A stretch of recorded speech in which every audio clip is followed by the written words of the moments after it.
Okay, everybody, it is 12 noon Eastern, so we are going to go ahead and start our live stream presentations for our Fall 2023 App Academy Hackathon. Excited to hear from all the teams that will be presenting. We've got 15 teams with a whole bunch of neat projects for real-world clients, and we're just going to do 15-minute presentations with a 5-minute break in between. So it looks like we've got people joining from our first team, Team 11. Hi, everybody. Can Hello. you all hear me? Hey guys. This is my first live stream experience, so it's a little bit unique, and I hope it's not too complicated or difficult for everybody. But yeah, if you can turn your cameras on, that would be great. It looks like we just got our 5th participant. Yeah. So going smoothly so far. So oh, we just lost somebody that was in there for a minute. Han, can you hear us? Yes, I can. Give me 1 second. No worries. Bonnie? Yes. Hello. Hey, we're gonna hop over into the room. Let's hop in the room. We can hear you, Tamika. Oh, sorry. All right, technical issues, but I can see and hear everybody except Hans. So it looks like we're almost there. Oh, Hans up at 12:20, Mark says. Okay, so that was for the wrong team. All right, Team 11, you ready to roll? Yes, sir. Awesome. So we will turn it over to you, and you've got 15 minutes to present, and we will just give you our undivided attention, and I'll let one of you share your screen, and you can dive in. Thank you. All right, and let's do this.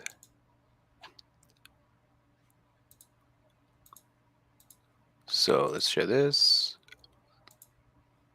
Can you guys see the slide? Yes. Yep, it just popped up for me. Thank you. Nice. Well, ready to go? Yeah, hit it. Cool. All right. Hi, everybody. We're Team 11, and this is our project, Leap Sign. So today we're going to go over our introduction, problem, solution, and then at the end we'll give a demo. So a little introduction about us is we're a group of App Academy students on a mission to provide a way for everyday people to learn to communicate using sign language through the power of AI to provide live feedback to the user on how to perform each sign correctly. We are also partnered with California School for the Deaf to work on this project. Currently, the problem we are facing is that currently we have not found any online resources that show people how to properly form each sign while also providing live feedback without them having to go to a live session with a professional, whether through video or through live classes, and not everybody has the resources or time to do that. So that's where we come in. Our solution is we have created an AI, the neural network, that is trained on videos of professionals in order to get the most accurate way of forming each sign, which helps the user know whether they have done the sign correctly. And I'll be passing it on to Leslie to show us a demo of our application.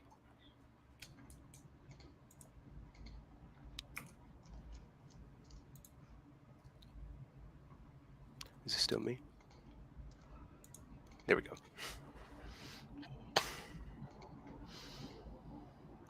Yeah, can you hear me? Yeah, we can hear you. Yes, we can hear you. Awesome. Yeah, thank you, PJ. You can also see my screen, right? Your screen is yes, just coming popping up now. There it goes. Okay, cool. Hey, good morning, ladies and gentlemen. I'm Leslie. It's my pleasure to introduce you to our app, LeapSign. You're looking at our users landing page, and you can see there are cute frog logos here and here with the jumping animation, which I think is pretty cute. And we have a sign in, sign up a button on the top right corner. When you click on the button, you'll see the sign in or sign up model shows up. Then you can pass your information to the form, then get access to your account. We also have a link down here that will take you to the app's about page. Our slogan, Leap Sign, Leaping to Sign Language Mastery, is in the middle of the screen, and also a slide section beneath it. We have 3 slides that have briefly introduction of our app, and also 3 videos that demonstrate words in sign language. Each slide switches every 8 seconds, and user can also interact with the slide by clicking on the radio button here. They can also play or pause the video at their will. Now I'm going to sign in as a demo user.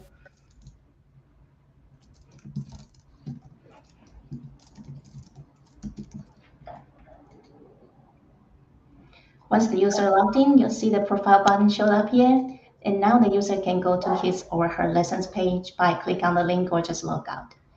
Okay, now I'll pass it to our teammate, Stenu and Shana, for them to introduce our lessons page. Hello, everyone. I am Shauna, and yes, I'll demonstrate our lessons page. So here you can see. Leslie, you stop sharing your screen.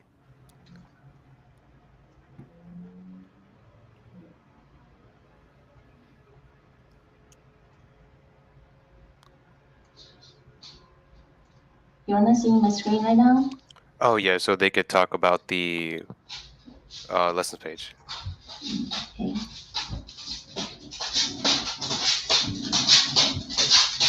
Okay, so yeah, this is our lesson page. So as you can see, there are 6 lily pads, 3 that are currently unlocked, and 3 that are currently locked. So we took inspiration after the Duolingo model where you click into a lily pad to complete certain number of practice. And then once you complete all those practices, then you can move on and unlock other lily pads. So yeah, now I'm going to pass it on to Thenu to talk more about the code implementation for the lessons page. Thank you, Shana. Hi everyone, I'm Thenamai. Me and Shana implemented the frog animation effect by using a library called React Anime.js. This enabled us to have like a smooth and dynamic animation effect when transitioning between lily pads. To further enhance the user experience, we also introduced a feature that ensure that frog's starting point is either the first lesson for new users or the most recent lily pad for returning users. We accomplished this by sorting the lessons based on their IDs in the user effect. Thank you all. I'll pass on to Tyler.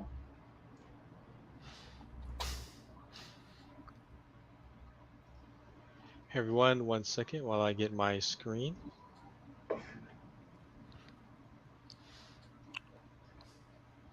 I'm gonna have to disable my webcam for now, so I can demonstrate our app.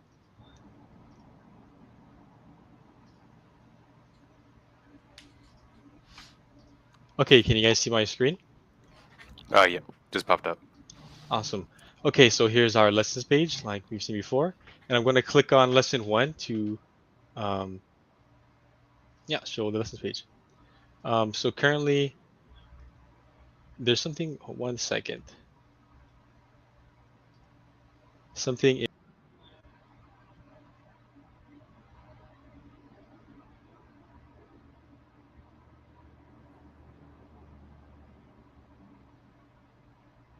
Did he disappear for you guys? I don't see Tyler anymore. Yeah, I think it might be a thing with the live camera being like, I don't know, sometimes playing tug of war with the application and this live stream. Hopefully he can get back in. Let's give him a minute Yeah. to troubleshoot.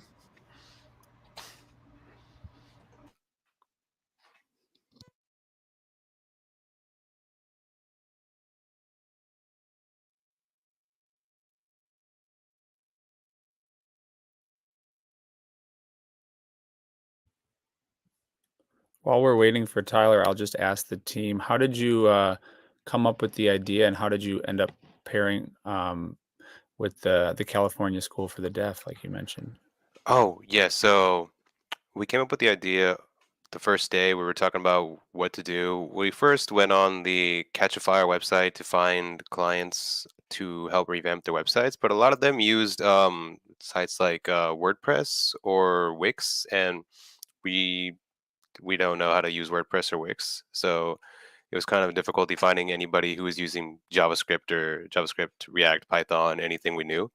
Um, but then Tyler told us that he has experience using machine learning. He was after App Academy. He dabbled in it, built some applications using machine learning, and he says that if you guys are down to build something using that, then we could build something for that. And then I said, yeah, that's a great idea. And while we were looking for clients, um, we just messaged a bunch of different schools that are catering to people from the deaf community, and because we wanted to get like more professional insight on like proper ways to come up with lesson plans, and what else is there that we don't know, because neither of us know, none of us know sign language, so we're all pretty new to this. So we did hear back from California School for the Deaf, and they were very helpful to give us a ton of links to professional videos and resources that show how to do sign languages and the nuances of the language itself. So that was been a very good help for us. Okay, I'm back. Yo. Yeah. So the problem was that our website Hey, requires Tyler, we were just chatting. Yeah, can you hear me? Hello? Yes. Yeah, Okay, we can okay. hear you. Okay, I'm going to share my screen now. And here, can you see me on the live stream? Yes. Okay, perfect. Yeah, so this is our single lessons page. On the right, you'll see myself, and I'm being tracked by MediaPipe Holistic, which is their model for extracting key points. And that those key points are being sent, 30 frames of key points are being sent to a convolutional neural network that I created in TensorFlow.js. And it's then classifying my movement and like position. So on the left, you'll see the word that we're being asked to sign. So this is a live demo, so we'll, we'll go ahead and do the sign. And then you see I got it correct, so it moved me to the next word. And I'll do the next sign as well.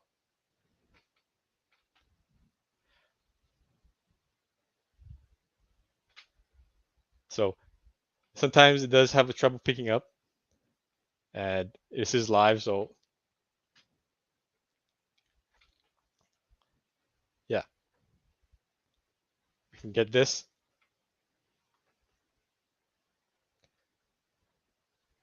Okay, not able to fully meet you yet, but we can try a different lesson.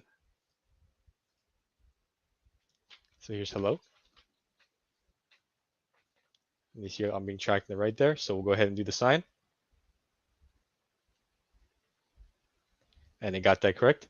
And sometimes it still is a work in progress, but sometimes it does catch things on accident. But then after that, you can continue your lessons, and then you can move on to the next lesson.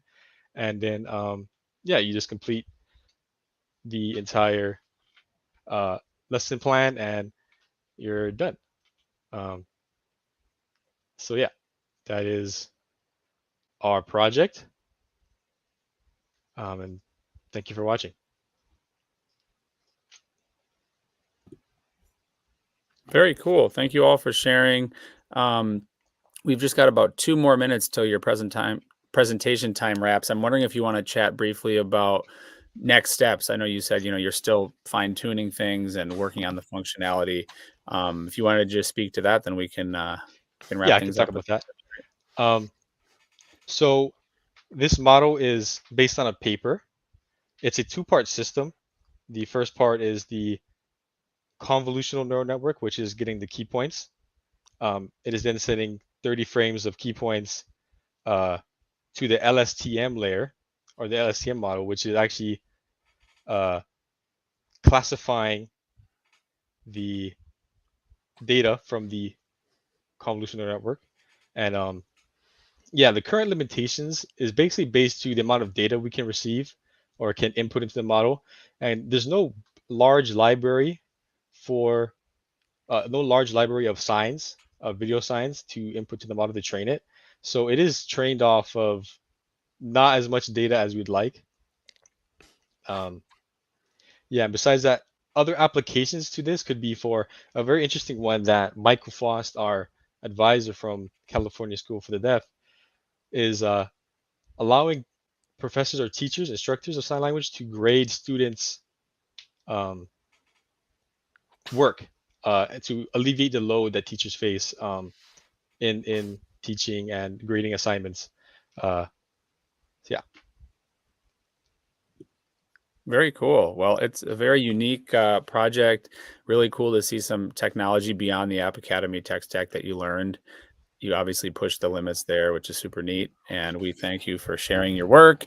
And hopefully, you're able to continue this and continue building on the initial sort of MVP that you built. So, and thank you for hitting the 15 minutes exactly. I appreciate it. It's never fun to have to cut people off. So, Okay. and hopefully you all will stick around and watch some of the other team presentations. You were brave to go first. So way to kick things off. Yes. We appreciate it. Of course. And we're excited to see where you take this moving forward. So we will now wrap this one up, and we'll go grab the next team to bring them in to do their presentation. Thanks, folks. All right. Thank you. Thank you. All right, everybody, we're going to track down the next team, bring them into the stage for their presentation, and that will be Team 15. So I'm just going to go ahead and mute myself while I track them down.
Hi, Han. Hi, Tom. Is there any way you can give us like a 4 minute? Tom, can you hear me? Yeah, I can hear you. Go ahead. I was just waiting to hear what you were going to say. Oh, no, wait, I'm sorry. Can you give us like a 4 minutes of leeway? Because I'm trying to be right outside of that shop so I can do presentation. Yeah, you have 3 minutes until your official start time. So we're just getting you all in the room. So we'll officially kick off in about 3 or 4 minutes. We are live right now. Yes, we are. But we're just in the interim, the in-between time. Every team has 15 minutes to present, and we have a little 5-minute buffer, and then we go on to the next presentation. So, do you mind if we go backstage really quick? Sure.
Okay.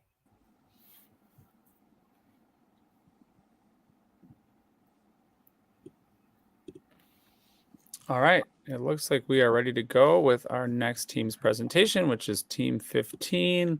Do we have a couple more folks joining the room still? No, it's just going to be us two.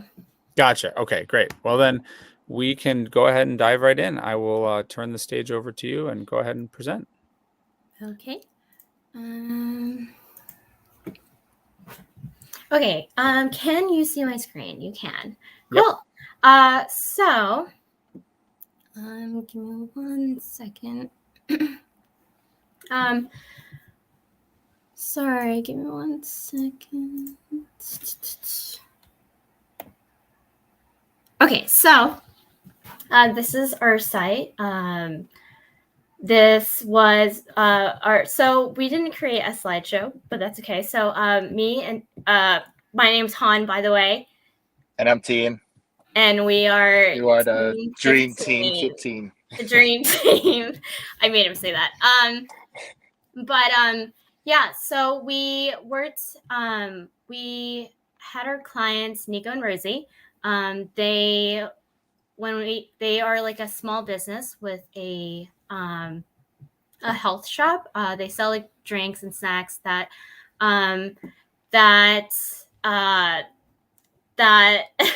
sorry, their drinks and snacks are designed to keep you full, and also like when you walk into their shop, it's extremely colorful. But yeah, so when we're talking to them, they wanted a site that reflects that. And so, they also wanted a site that that allowed their guests to order off of. We created that for them. Tien is going to walk us through logging in and creating a menu, and also placing an order. So.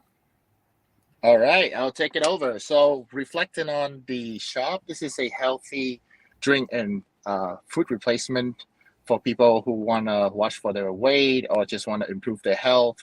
And they would go to Nico and Rosie's shop. And the shop is reflecting with all the colorful colors that we are following through. You can see each individual icon is personally designed. So Han, you can hover over some like our story, a menu tab. The buttons are personally made from our team, every single design. Let me show you the quick first landing page. When you go up to Youth Nutrition, from here, you can see the start order. It just helps you start ordering your food. But we also program that on every day of the weekday, we would show special. And it depends on the day. It's going to reflect differently, and all the prices are reflected in store. As you scroll down, you can also see the store hours with all of their links. And there you can contact. The form will send your email, your message to the sole owner. And on the bottom, you get to see where their shop is located. All right, so first we're going to try let me demo order a drink for you. So you click on start here. We can log in as an admin first. This is what a store owner would see.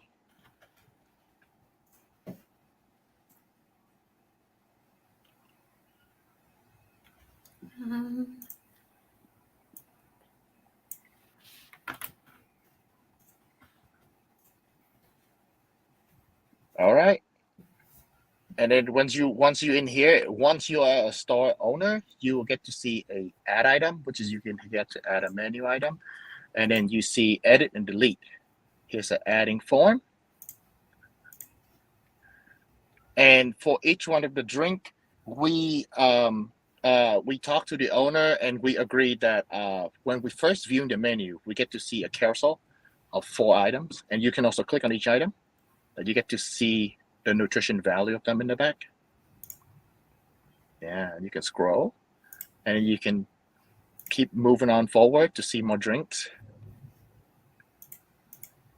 And then if you want to order something quick like me and looking through the drink and I was like, hey, I want to see everything, you can click on view all. All right, and you get to see all of your drinks. Awesome. And I'm going to walk through how to order a drink now. So I'm going to lock out real quick. All right, now you look at the menu one more time. You're going to see lock into order. So we are trying to lock in. We're going to sign up. Oh, log in. Yeah, we're going to log in right now. We're making sure that at least any customer that have to log in so they can start ordering and not anyone can just put in any random order. So now you can either click on menu or start order. It'll lead you to your menu. And then I'm going to click on Super Shake. Let's say I get the caramel frappe. I click to add to cart. All right, and I can also read ingredient in here again. Okay, and I can add add-on. So I can add a probiotic. So I'll click on it, and you can see the price being reflected on top, changing. I can click on collagen because I like my hair to be silky smooth. And then I will scroll down and I will order. All right, and then once you're done with that, you go to cart. Wait, let's go back to menu one more time. Let's add another drink. There you go. One more. Add to cart. Yes, and go to cart. In cart, let's say I don't want Sex on the Beach anymore. I'm gonna remove it. So you can see this price, the total, and the tax is gonna be implemented. And then you remove. Now your total is 18. Let's say in special instruction, I want soy milk instead of regular milk.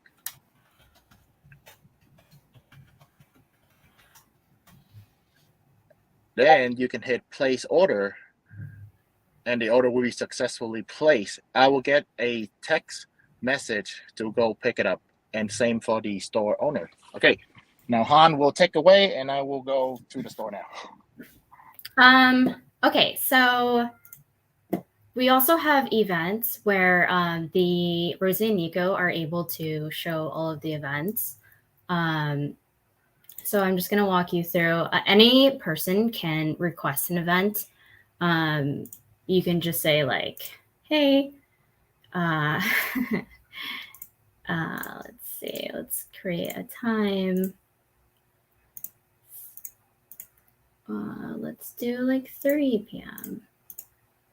And then say like, hey, this is fake. Cool. Let's put in my email and you enter a name. And then when you submit it, it'll say your request is sent, and Nico should be getting a email right now. And so once Nico gets that email, when he logs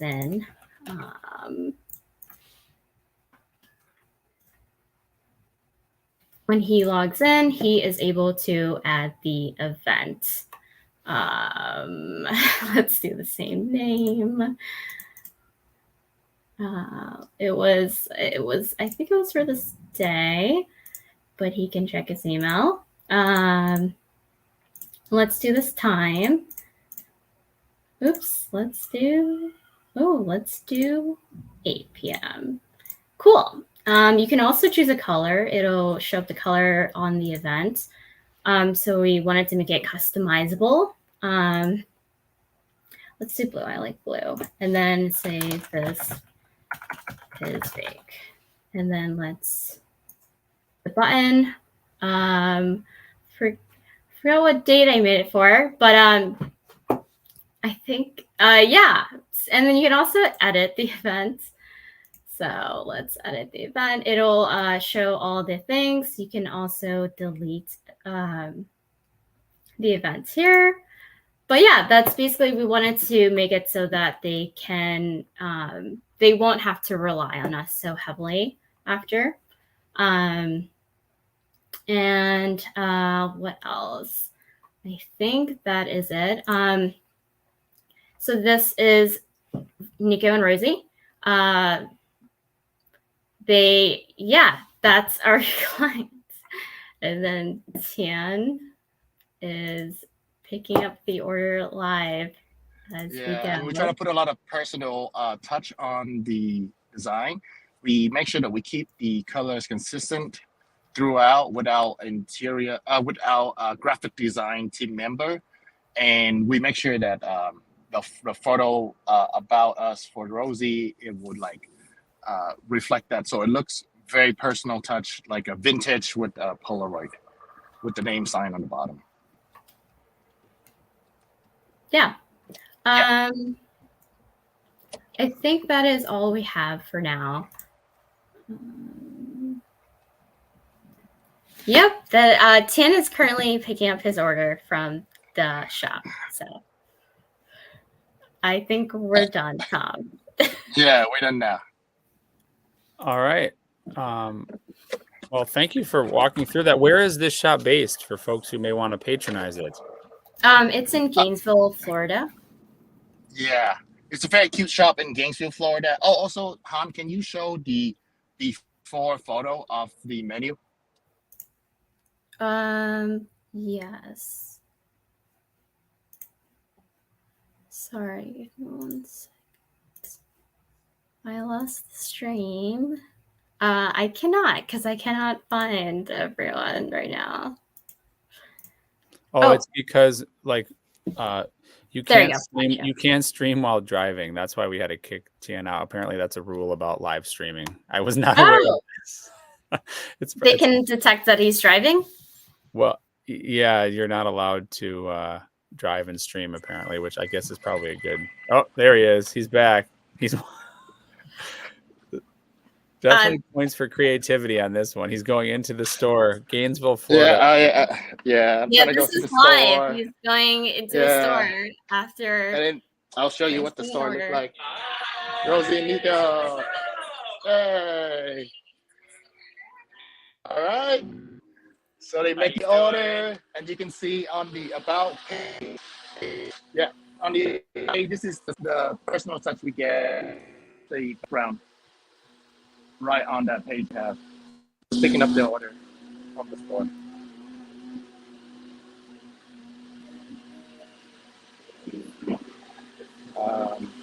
All right. Anything else? That's it. I hope you enjoy your caramel frap. Okay. Go. All right. I'll see you guys. Thank you. Thank you. Thanks for your presentation. Very creative. All right. Take care, folks. All right. That was our second presentation. So we're going to have a brief break of about a couple minutes while we bring the next team on stage to present. And we will just pause the stream momentarily while we bring them in.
Hi, folks.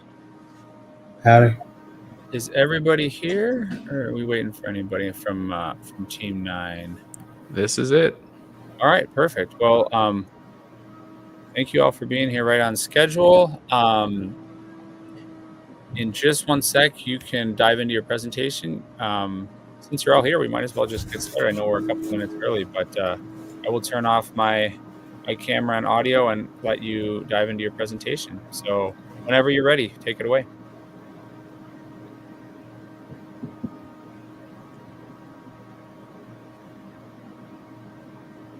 There is some background noise from one of your mics. I'm not sure which one it is. Yep, whoever just muted that did it. Thanks.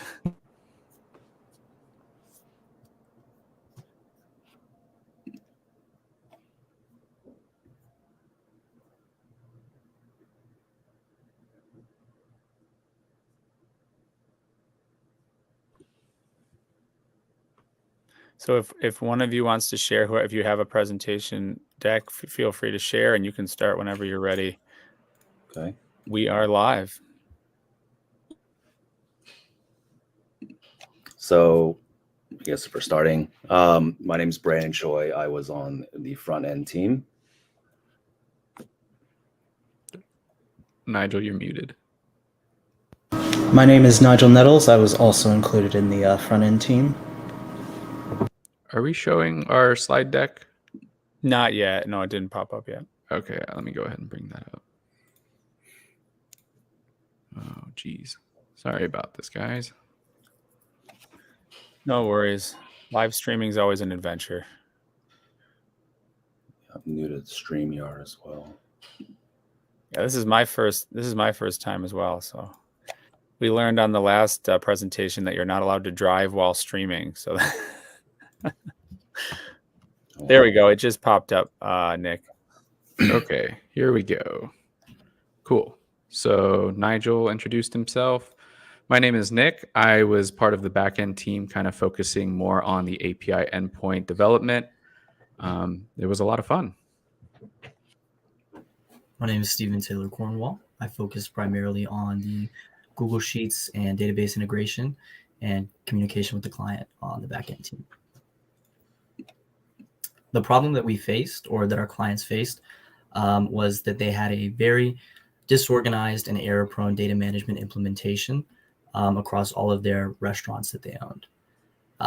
Because of that, they had a lot of issues with the data they were storing and accessing that information and utilizing it later on in payroll.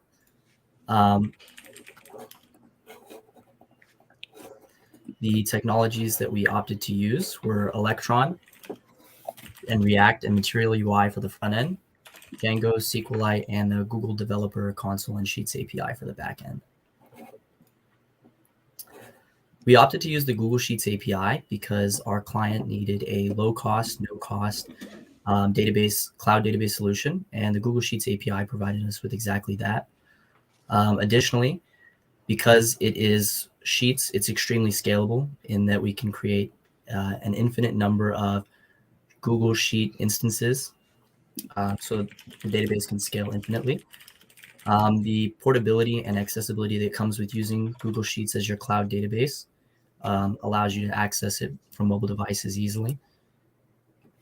And those are the main reasons that we used Google Sheets.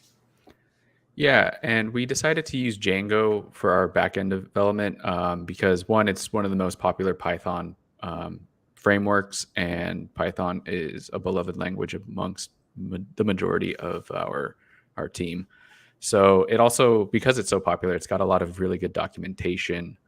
But aside from just being a Python framework, it's got a built-in ORM and built-in SQLite 3 management. So it didn't require an additional server to store and serve our local data. It's also got a lot of really good built-in configuration, like authentication. So it was really quick to get user authentication up and running, which can be a pretty big time sink for some other platforms. It's pretty modular and scalable as well. So as our application kind of grows in size, because we're not planning to stop where we're at right now, we're planning to kind of keep working on this project and supporting it for quite a while to come. So as the application expands, maybe potentially expanding to other restaurants, we're going to need to add more features and everything like that. And Django's app-based structure allows for better horizontal scaling, almost like a microservice architecture, but not quite.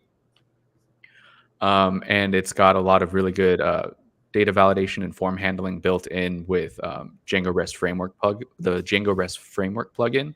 So it really is. It abstracts a lot of the data, or a lot of the difficulties and redundancy that can kind of come with developing APIs. But it still allows for a lot of customization through custom validations and everything like that. So it's a really good framework to work with personally. As the front end team, I would say that we decided to use Material UI since we had multiple members working on multiple components in the front end at the same time. We decided to use Material UI for multiple reasons. One main one of which being just being able to have consistent sort of styling throughout the application and having pre-made components. One component I can think of off the top of my head is the pie chart component we have in the dashboard section of our applications. But Material UI also has modern design and intuitive, responsive design. So you're able to interact with it pretty easily. And you're pretty easily able to customize whatever component you're given based on whatever themes and styling you want for that particular moment. So we chose to use Electron because Electron works well with languages we already know. Although we did decide to take on a challenge to learn a few others, we wanted to use Electron because of its compatibility with React and Webpack, especially. We wanted to make a desktop application so that these businesses can use on their local computer without having to pay either us or them for web hosting or like a server. So it was perfect for our clients' needs. A lot of restaurants are not as technologically inclined. So in any way to make it as simple for them as possible. And lastly, excuse me, Electron does allow us to bundle our application for easy installation. So that's definitely our next step.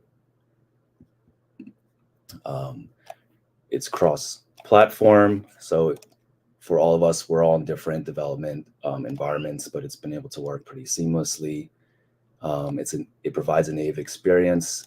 And like we said, restaurant staff would be able to easily use and navigate it.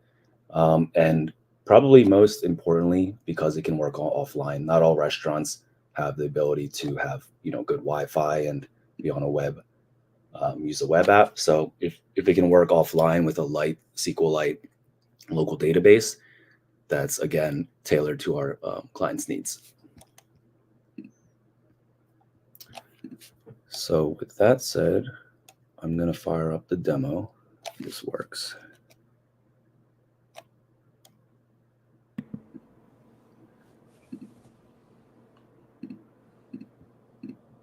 And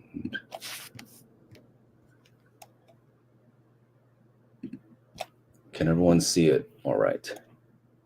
Nice. Popping up now. Yep, we just see it. We see it now. Go ahead, Brandon. So this is our homepage. Taylor, I'll just go through just the login and sign up auth. So we do have error handling here built in from Material UI and custom as well. So it's going to give me an error. So what we're actually going to do is we can create a new user here. I'm going to go demo 2. And again, we're leveraging a lot of Material UI's tools. And here we are at the dashboard. So Taylor, you want to take me through the user flow? Yeah, definitely. So an end user would start by, after logging in, Initially, upon setting up their instance of the application, they would want to add all their employees. So let's start by adding a new employee. We can start by creating a server and just giving the necessary information. And we can see the server gets created, and we can create another employee instance. And we can make this one a support staff member.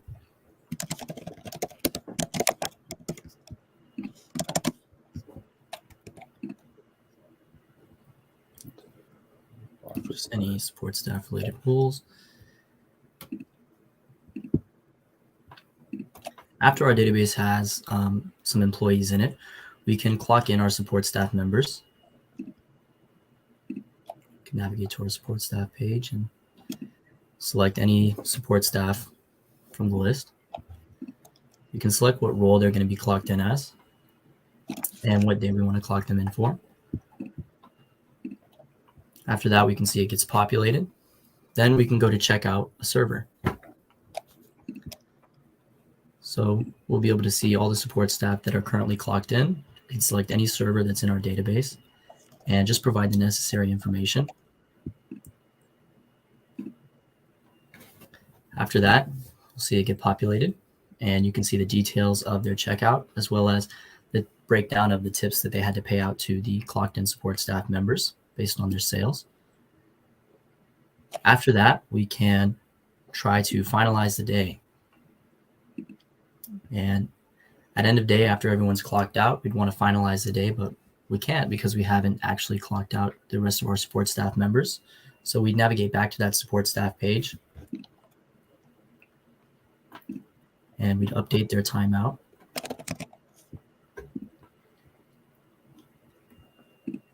And then we'd be able to finalize the day.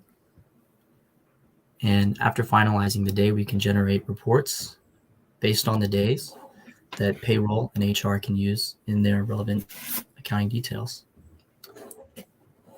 We do have the ability to, there is a common case where the user, it's after midnight and they actually have to go back because they haven't checked out or clocked out all of their staff. So you'll be able to actually navigate back to previous dates, and then it'll show all the support staff for that date, as well as checkouts for that date. And we're on 10/25. So just in case they still have to wrap up a report, they can do so by doing that.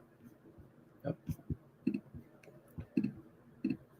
And if that's it, Taylor, then we're just going to log out unless we missed anything. Definitely, no, that's it.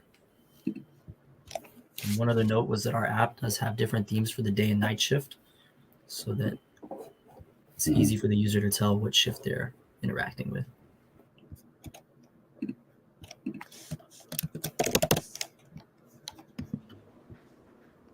And we're going back to our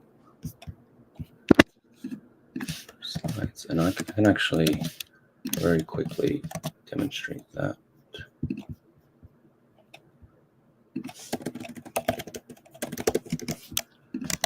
We do have the theme automatically rendered as a visual feedback based on the time, right? So in this case, just to demonstrate,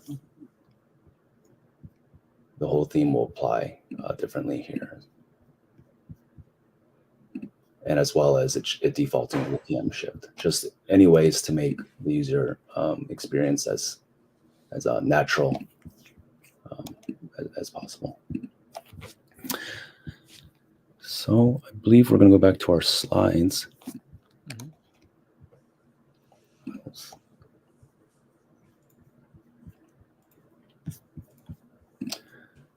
So takeaways.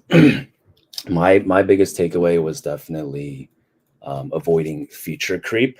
And like we said before, we did use this as a learning opportunity and a challenge to really challenge ourselves and each other to learn new technologies, whether it's Django, Material UI, or Python.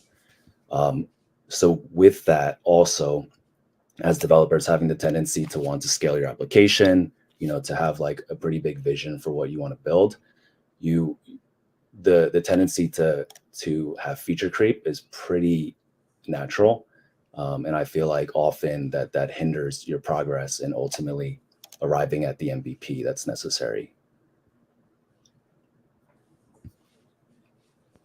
Yeah, I would say a big takeaway for me is that, to follow up that, is that we were given around 3 weeks to complete this project. So I think a good takeaway is to keep in mind like the amount of new technologies you're learning and account for the amount of time you have to return a product, I think is my big takeaway from this experience. Yeah, just it kind of limiting the new technologies we needed to implement, I think was one of our biggest hurdles as a group. There was definitely a learning curve with both ends of the stack. But I think as we develop further, it's going to be a lot more efficient now that we're a lot more familiar with the technologies that we used. But one thing that I found really helpful, just in terms of keeping us on pace to deliver our MVP, was using agile methodologies like daily stand-ups and having a project master and everything like that. It was really helpful to just kind of check in with everybody pretty frequently, figure out what everybody's main blockers were, and really fleshing out one feature before moving on as a team to the next. Just really kind of helped keep us focused on what we needed to accomplish for the given task, rather than kind of getting disoriented and everybody just kind of moving on to their own thing. It just kind of kept us together as a group a lot better. Definitely, yeah. And to kind of build on that, my biggest takeaway was just to continuously communicate with the client and have them test and demo our application as often as possible so that we could have a clear idea of what was most important to them and what we needed to focus on.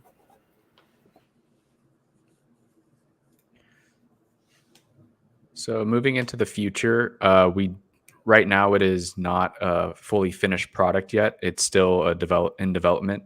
So we don't have the executable application just yet, but that is going to be a top priority once we finish fleshing out a lot of these other features we want to implement. So one of them is tip out formulas. So we want to allow the end user to add custom formulas to determine like the tip outs that each role will receive during the checkouts. Customizing the dashboard to be a little bit more informative and to kind of summarize what's going on per day and per shift, maybe. That's still kind of being brainstormed a little bit. We're still trying to figure out what exactly we want to include there.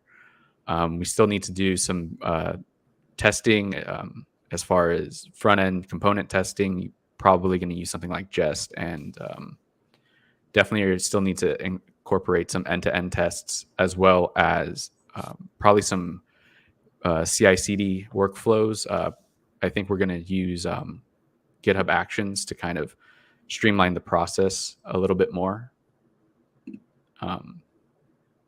Yeah, and some of the other ones, if we get to a confident point, we'll probably refactor it to use TypeScript, and there's a bunch of things that we need to do, but we'll keep everybody updated through our GitHub repository. So finally, does anybody have any questions? Seems like a very complex project. Kudos to you guys for getting all that done in 3 weeks. Normally we might have time for questions, but we're running very tight on the schedule. So I will let folks ask those questions offline. But thank you so much for sharing your project. I hope you learned a lot. It seems like there's a lot of cool stuff that you still have in the future that you can build. So it's great to hear that you're going to continue building this for the client in the coming weeks and months. So thank you guys. Appreciate it. And good luck continuing on with your project. Great. Thank you. We are going to pause again for just a moment while we bring in the next team, Team 8. And it looks like Emily is here. We'll just grab your teammates, Emily, and then we'll start in like 2 minutes, okay? All right, I got you.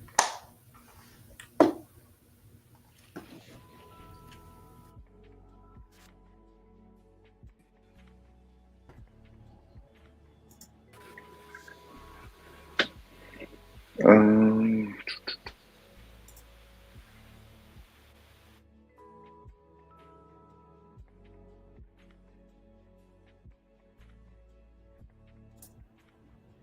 right, it looks like my screen share is working.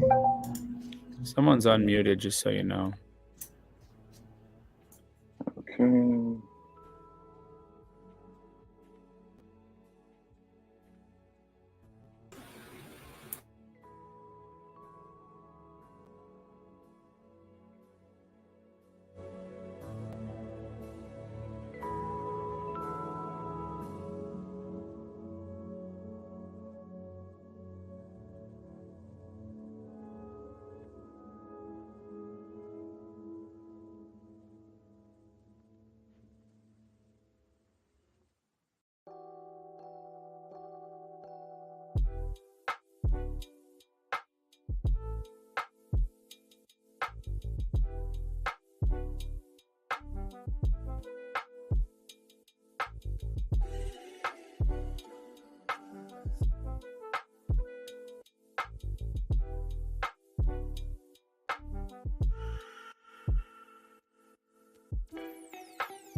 All right. Hi, everybody. We've got our next team who will be presenting, and it is 1 Eastern, so your time will start in about 10 seconds. Thank you all for joining.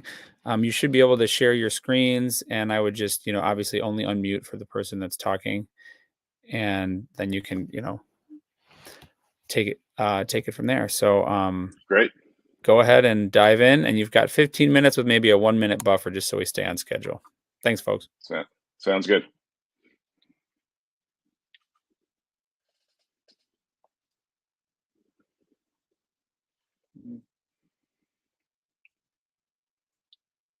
All right. Hello, everyone. We're Team 8, and we are happy to present the project we've been working on for the past couple of weeks. A lot of hours dedicated to it. So, yeah, let's get to it. But first, let's meet the team. We're Team 8. As you notice, we had to pay respect to Naruto, the Team 8 team. So, but first, we have Dean, Freddie, Emily, Ash, and myself, Gabriel. As you can see, we're all labeled full stack engineers. We decided to tackle a feature of the application and do it front end and back end. So instead of just back end, just front end, we decided to tackle entire feature. And of course, we have my man Freddie, who did DevOps as well. Time to meet our client. This is the lovely Christina. She is the creator of the Aurora app. So what is Aurora? It is a personalized AI companion for emotional wellness, providing support through conversation, mood tracking, and mindset tool in a safe self-exploration space. So what did she ask from us? She needs a website to help promote her app, Aurora. So she is looking for a website that will help attract investors, gain subscribers, and help market Aurora. So what did she want from us? She wanted to create blogs, add subscribers, create topics, and display testimonials. So we gave that to her. So now she can create blogs through a custom rich text editor to share with her fan base. Gain subscribers. Users can now sign up via MailChimp to receive the latest and greatest news from Aurora. Christina can now create new topics for up and coming blogs or put them under the current available topics and display testimonials. So yeah, the reviews are in, it's 5 stars, and she can now display that through a carousel on the splash page. Another big important feature that Christina wanted. So she wanted a web application where she has a lot of control. She can edit the website. So in essence, we kind of made her a content management system, a CMS. So with that, she can edit the splash page. She can choose what content to display, ensuring a fresh first impression. She can edit the blogs. We create a user-friendly feature to update and improve existing blogs. And she can also search the blog by title, topic, and content.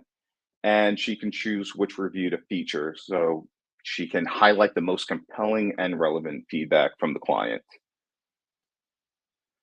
And what did we use to create this? So we chose Python and Flask for the back end, JavaScript and React for the front end, SQL Alchemy for our ORM, S3 for cloud storage, Docker for the environmental control, and we are currently hosting on EC2. And the most important thing is butterflies. You can see it up top, a lot of butterflies on this application, probably the most important part of the application. So can't get enough of that. And now my man Ash is going to give you a demo of the application, and I hope everyone enjoys it. Take it away, Ash.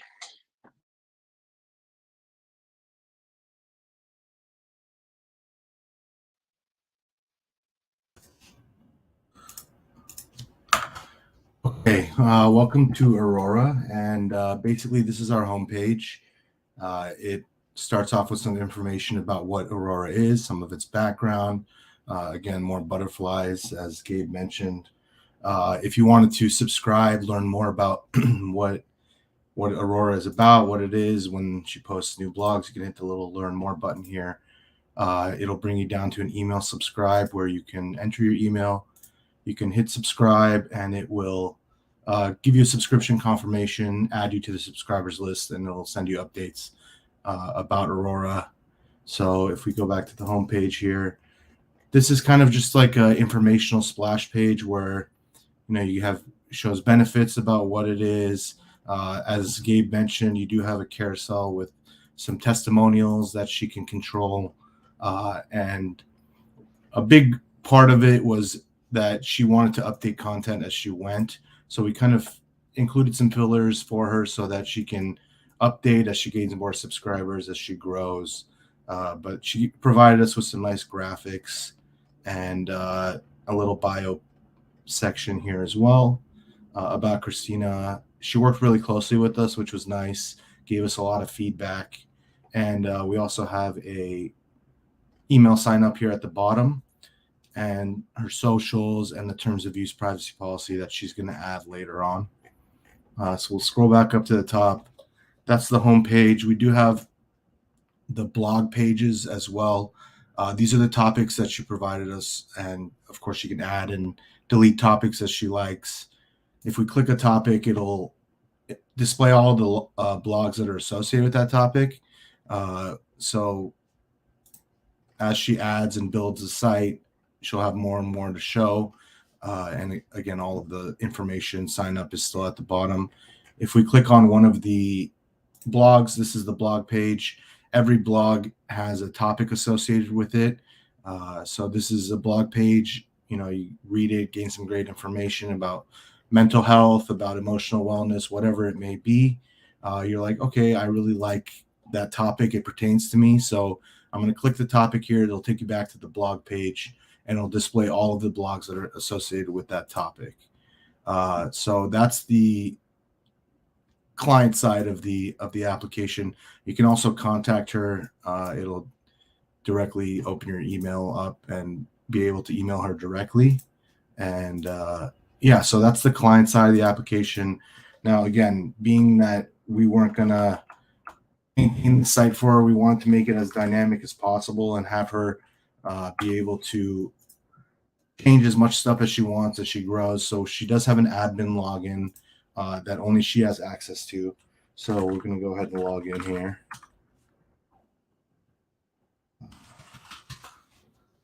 And it'll bring us to her admin dashboard. So on this dashboard, again, displays all the blogs. We have a search feature where you can search all of the blogs for whatever keyword she wants, and it'll display just the ones that are pertaining to the search. Up here is her nav bar where she has a lot of functionality. If we start off with the topics here, all the topics looks kind of like the homepage, but she's able to delete topics as she likes. And then in her admin options, let's go ahead and create a new topic. We'll call it Hackathon. And we'll go with the classic App Academy red. So we're going to go ahead and post that topic. Now it'll add to the topic list. That brings us to the blogs. Let's say she wants to create a new blog. It's here in the admin options. We'll hit the create blog. We will call it App Academy. And we'll add it to the hackathon topic. Add a nice thumbnail as well. And this is our rich text editor where she can post a blog. She can adjust styling, bold, italics. She can margin it however she likes, sizing. But we'll just keep it simple for this one. Go ahead and post this blog.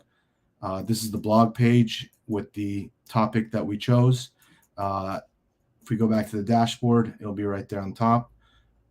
And let's go ahead and edit this blog. You know, it's good, but it needs to be a little bit better. And she wants to change the topic to workplace wellness. And we will add some content. Go ahead and update the blog. It takes you back to the blog page, updates the topic, updates the blog itself, and back to the dashboard. So that's the edit blog, create a blog. And then, so she can delete blogs as well. Obviously, right next to the edit is a little delete button, brings up a confirmation. Let's go ahead and delete that one. Sorry, App Academy. It will automatically remove it from the page. And also, let's go ahead and delete that topic. And that's gone as well. Now, we wanted to, like I mentioned, make the page as dynamic and as easy for her to update as possible. Being that we weren't going to be able to maintain it in the future, we could just hand it off and kind of just move on. So we did make an edit splash page as well. All of the content on here is editable. So she can click this little edit section, update it, and it will automatically update here and on the homepage as well. So all of the content sections are updatable. Oops. And like this section here, she can just, whenever she gets whatever she wants to put on, she can edit it and just, you know, very seamless for her. All of the app's functionalities, dynamics, so our client can change it and however she pleases as she grows. And the last thing here, the second last thing, we do have testimonials that as they come in, she can favorite which ones she wants to add to the carousel on the homepage. So if she takes it off, it will remove it from the carousel. As she gets more and more subscribers and users, I'm sure more 5 stars will come in and she can favorite which ones want to go into the carousel. The last thing is the admin information page. She can update her password as she pleases. So that's our application. This is the client. This is the our client side of it, the admin side, and the regular client side with just the blogs. So I'm going to pass it off to Freddie here, and he's going to talk more about what went into building the app. Sweet. Awesome, Ash. Great presentation. We can just go to the next slide. Sweet. So our project is fully production ready with comprehensive unit testing for both front end and back end. We streamlined our process with a fast automated pipeline. We can just go to the next slide, please. Yeah, so we streamlined our process with like a fast automated pipeline, CI/CD, using GitHub Actions. This pipeline includes secrets validations to ensure security of our organization repo. The pipeline essentially builds a Docker image. It deploys them to Amazon Elastic Container Registry, ECR, and then seamlessly pulls the images to our EC2 instance. We're using Docker Compose to efficiently spin up the containers. As a result, our EC2 instance is updated in 3 minutes. We are currently waiting for client's approval for an upgrade to our EC2 instance. We're also waiting for client approval for a database for AWS so it could be more safe and secure. Upon approval, we could seamlessly connect the enhanced instance to the client's domain and delivering a high-performance web app. And then also we are going to implement analytics. I would like to incorporate some, I guess, monitoring website traffic, and some SEO metrics.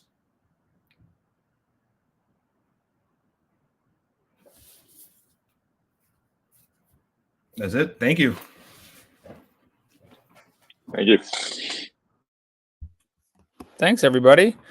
Seems like a really neat project, and working with the designer, I think you get to see that relationship between engineering and design and the back and forth, and that's really valuable moving forward, because most designers and engineers work closely together on projects like this. So thanks for sharing your project. Really appreciate it. And if you can stick around and watch some of the other presentations, that'd be great.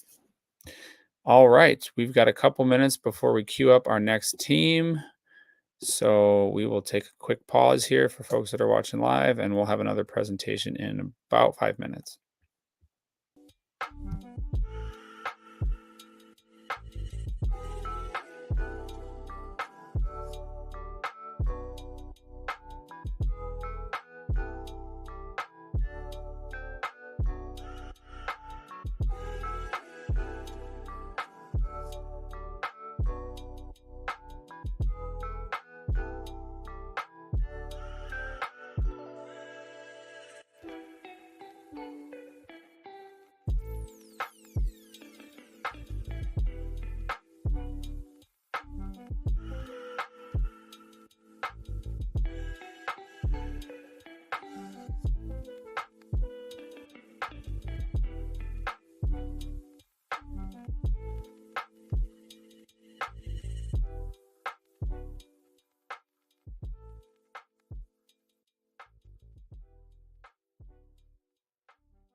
All right, folks. Hi there. How we doing? You ready to roll? Awesome. Well, we're a couple minutes before the hour, but I think we can get up and running. So I will mute myself and give you your 15 minutes of undivided time to present what you've been working on. So take it away.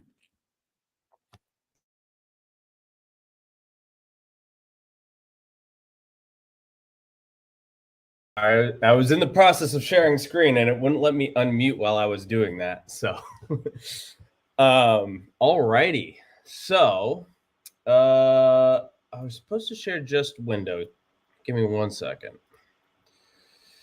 Share screen window is what we want. I don't want you guys seeing behind the curtain. That's not cool. There we go. All right. Are we just now getting just the audience window? Yes, no, maybe so. That's not what it looks like. We don't see the screen yet, James. It's popping up. Okay. Yeah, that thing. It doesn't matter. It's okay. Let's see if we can full screen that then.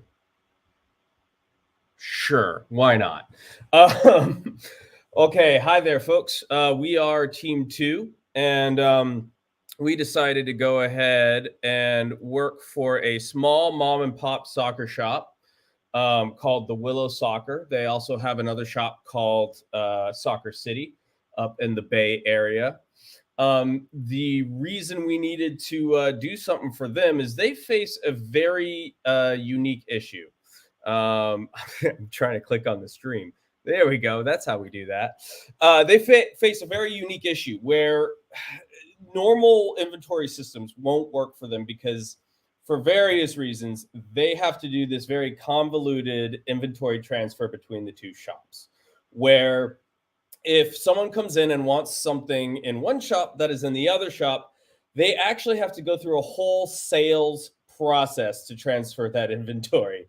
They have to call up, they have to ask that shop for that inventory. If they have it, that takes somebody off the sales floor and into the back looking for that inventory.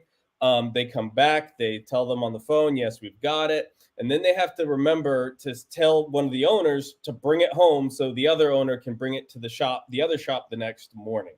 This is obviously a very ridiculous and tedious process. So normal inventory systems wouldn't work for them. They needed a custom option, and we wanted to give that to them. So the team we put together to solve that problem is all you see before you. Jesus, John, Melinda, Kenny, and myself. Jesus is our client specialist because he works there, so he kind of is part of the client. John was our front end lead. Melinda's our back end lead. Kenny just kind of, picked up everywhere else. He did a great job at that. And I made sure we kind of all knew what we were doing and keep it on track. So here's a great example as to why they needed this. That is their actual paper ledger. That is what they use for inventory and sales management. This is not a joke. This is not a drill. That is what they use. So yeah, we decided we need to come in and put an end to that. So our solution includes barcode-based inventory management at the very least, an updated point of sales that integrates with it, the automated transfer, which we'll get into how that actually works out here in a little bit, as well as clubs and teams accounts, because one of the services they provide is custom gear. So they have these soccer clubs and teams that will order their jerseys from them. So they have printing services for these jerseys and all that kind of stuff. So the approach is a three-pronged approach. The e-commerce site, which Jesus has already started on, and that's kind of what kicked this off is they would have had a hard time doing an e-commerce site without inventory management to go along with it. It's very difficult to connect a website to a piece of paper, as well as a point of sale site to, again, go with the e-commerce site. So the point of sales kind of ties everything together, and the inventory is kind of the heart and soul of everything. The tech stack we chose, because of it's such a big project, and again, it is a big project. We couldn't do everything in 2 weeks, obviously. But because it's such a big project, we felt the relational database would be most appropriate. We chose Django for the speed of development. The built-in admin panel is amazing. And also it's got great security. We're doing React and Redux for the front end because eventually we do want to turn it into a native app, and we figured React Native in the future would be a great way to go, even though they're kind of different. They're kind of the same. We have an Azure pay-as-you-go platform because this is a mom-and-pop shop. There's not going to be a whole bunch of traffic. We figured that would probably be economically best for them. We're going to use Twilio for some of the for the inventory transfer solution, which we'll get into in a sec. And we're using Vite as a alternative to create React app. It's just a lot more lightweight. And Tailwind kind of ties it all together and makes it pretty. So as for the inventory transfer solution, so basically what we're going to have happen is the clerk at anyone's store can look at the inventory of another store, request a transfer. And what that does is it actually automatically creates a sales ticket for that store for that item. It'll create the sale, you scan it out, it'll send a text to the owner or to whoever is operating that particular store. Hey, you need to bring home this item, and hand it off to the other person so they can bring it to the store the next morning. And then the next person will scan it into that store the next morning, and thus the inventory transfer is complete. As far as the goals for this, as I said, it is a very big project. Much like Team 9, I believe it was, they want to, it's actually very similar to their project, and they want to continue supporting it. We're exactly the same way. So as far as we were concerned, for the purposes of this, we felt like we would be successful if we could get rid of that paper ledger and have a working inventory system, as well as a fairly integrated point of sales.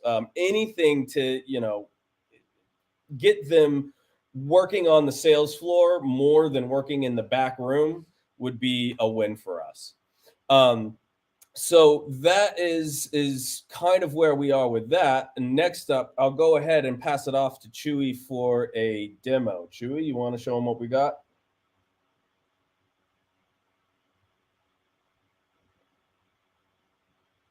You there, buddy?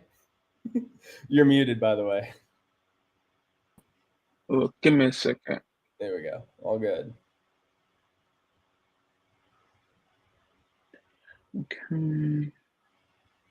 Whoop.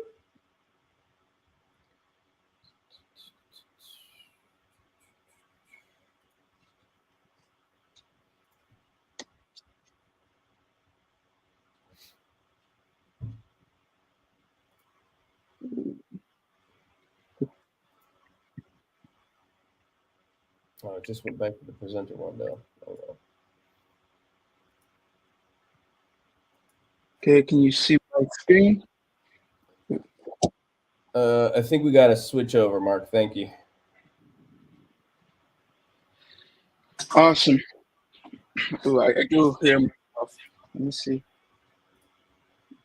You guys hear an echo, or it's just on my side? Just on your side, I can hear okay. Okay, awesome. Okay, well then I'll just ignore it on my side. So yeah, I'm just going through a quick little demo. We have some tabs here.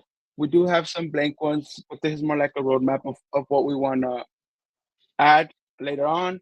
Dashboard will be like quick little components where it can send us to POS, inventory, clubs, as well as reports. We'll have the reports of the, either you can select the daily reports, weekly, monthly, yearly.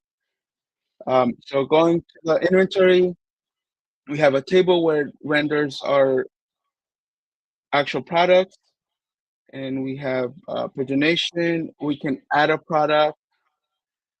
We can add to the stock, which is really helpful because sometimes new inventory comes in, and rather than just going and scanning, we can manually just count the inventory and then just update it. So maybe 10 more comes in. So 10, we add that and it updates. And so this one would be for the Willow Sockers, and they would have 42 on stock. Let's see, then we can create a sale. So here you would search up the item. Right now we're just searching the name, but later on we want to be able to search by barcode ideally, and maybe attribute number. So we click on one of these. And it is important, transaction. real quick, it is important to note that this is actually currently set up for barcode. You know, that's why we don't have a lot of manual input, because right now everything's kind of set up to be scanned. So Right. Then let's see. So we add, let's say they want 2 of the same shoes. Sometimes they do that. They want to have one for now and then later for later on, since in a shoe they do limited run. So after like 3 months, that shoe is no longer available if they sold out. So here, and then we can create a cash. They want to do maybe 100 cash, and then the remaining on a credit card. So do that, submit, and then you can save the actual sale. And then right now we don't have the sales tab, but in the near future we're gonna have a tab where we're able to see the sales for the day and give us the analytics and reports of what sells on a daily basis. Then for clubs, so like James was saying, the store has contracts with clubs which have teams, and then within those teams, there's players, and what needs to be tracked is like the jersey sizes, short sizes, sock sizes, maybe even sock sizes. So here's where we're starting. I think right now, let me see. So that would be the club's name. Let me see. Ooh, I don't think it actually loaded. Yeah, still work in progress. It was definitely a lot to get done in a very short amount of time. Especially the POS was a little bit more on the tricky side. This is what we have so far. All right, go ahead. Get back to James.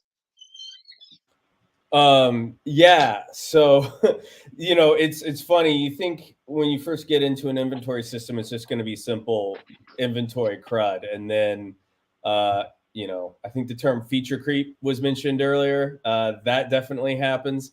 But yeah, as you get deeper and deeper and deeper into it, you realize that it is a much bigger project than you initially thought. But it's great. It was a great challenge. We really enjoyed doing it, and I mean, we're going to enjoy continuing to support it. As you can tell, there's a lot of directions we really want to go with it. We want to add reports, dashboard analytics, all that kind of great stuff. We want to incorporate, I believe they use QuickBooks. We want to have QuickBooks incorporation. We want to make this thing as automated and streamlined as possible for them. The real tricky bits was actually that whole transfer situation, getting the 2 stores to talk to each other. And, you know, it is a little bit more simpler crud when it's just one store, as Mel was talking about the other day. When it's just one store, it's pretty simple crud. But once you start adding other stores and weird methods of store transfer, it gets a little bit more complicated. But yeah, it was a great, fun project. We tried to keep in mind, we tried to take a more client-centric approach. We wanted to make sure we're doing something great for the hackathon. We want to make sure that we were learning something and getting something out of it. But at the same time, at the end of the day, you know, if we're going to be software engineers, we're building for a client, and we need to think about the client. So we chose technologies and strategies that we felt was right for the client, as well as served us and the hackathon. That was kind of one of our big focuses, I think. So yeah, that's our current project as it stands. Very cool. Thank you all for sharing. It seems like this could really, really improve efficiency for this business in a very, very significant way, which is really the whole point of the project. To have anything's better than paper, right? Exactly. Yeah, and it looks like you learned a lot and built quite a bit in the 3 weeks. So thank you all for your hard work. I hope you continue with the project. I hope it helps you continue to progress as engineers. And of course, it helps this business save a lot of time and headache moving forward. So We hope thank so you too. very much. And stick Thank you. around and watch some other presentations if you've got time. We've got a whole bunch more on deck. But yeah, thank you. And good luck wrapping up the project. Okay, that brings us to the end of that presentation. We will have a couple-minute break here, and then we will bring the next team in shortly.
Hi, folks. How we doing? Doing pretty good. Doing pretty good, Tom. Awesome.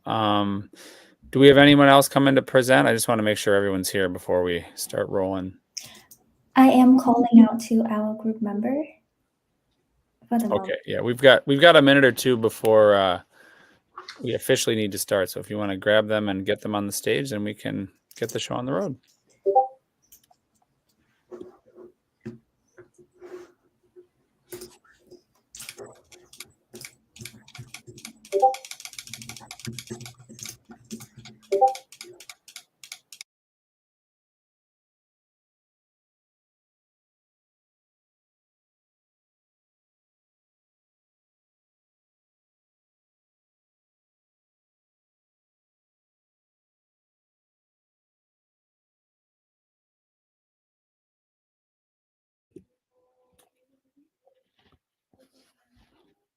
All right, were you able to track them down? I think they're not responding, so I'm not sure. We can just Okay, yeah, let's go ahead because we got a very tight timeline with these presentations. It's like one going right into the next. But yeah, it's 1:40 Eastern my time, so you are officially up. You've got 15 minutes, so go ahead and start your presentation, and I'll try to put messages in the chat so you know how much time you have left. Okay, sounds good. Let me just pull up our project. I think I have it right here. Are you guys able to see it? Usually there's just a brief delay, but I'll let you know when it pops up on my end. There it is. All right. So our client is obviously Priyanka Raghuram. Hopefully I didn't butcher that. She needs kind of like a dance studio website. We're trying to kind of like build out her dance studio, allow students to kind of like register, ask questions about the website. You know, we really worked on kind of like the design because we want like whoever comes into this dance studio to be able to kind of like feel like it's great, you know, something you might want to do. So we kind of have a little bit like this animated text right there. We have Priyata GPT. This is actually Chat GPT on the back end. You can ask questions like, tell me about the dance studio, and it will actually answer that. You can actually ask questions about classes, registration, and stuff like that right there. You got Chat GPT answer some questions about the dance studio. Right there says, yeah, people from all ages come and, you know, learn about dance and take some of these dance classes with the studio. And right here, let me just close this out. We actually have a carousel, kind of like a storyboard about like the teacher, the dance teacher. And right here from the beginning, you can kind of get like a little bit of a story and you kind of like go across, kind of get a feel for picture, story, picture, and story, right? And then right here, we got about us. We got like a little bit about how the school goes, what you can learn from the school. You can register for classes right here. There's like forms. A little bit of, so, you know, beginners, intermediate, advanced, and seniors. And you can also ask any questions about like the level, difficulty, and what you want to like, you know, learn about in terms of difficulty with the school. Her social media contacts are over here. You can kind of click any of these and it'll actually pop up into her social media profile, right? So if you want to learn a little bit more about the teacher or her like social media contacts is right there. And then let me just go back here. Testimonials are over here. You can kind of write whatever, you know, whatever you got for the school. Students can kind of like put their testimonial. They can delete it right here.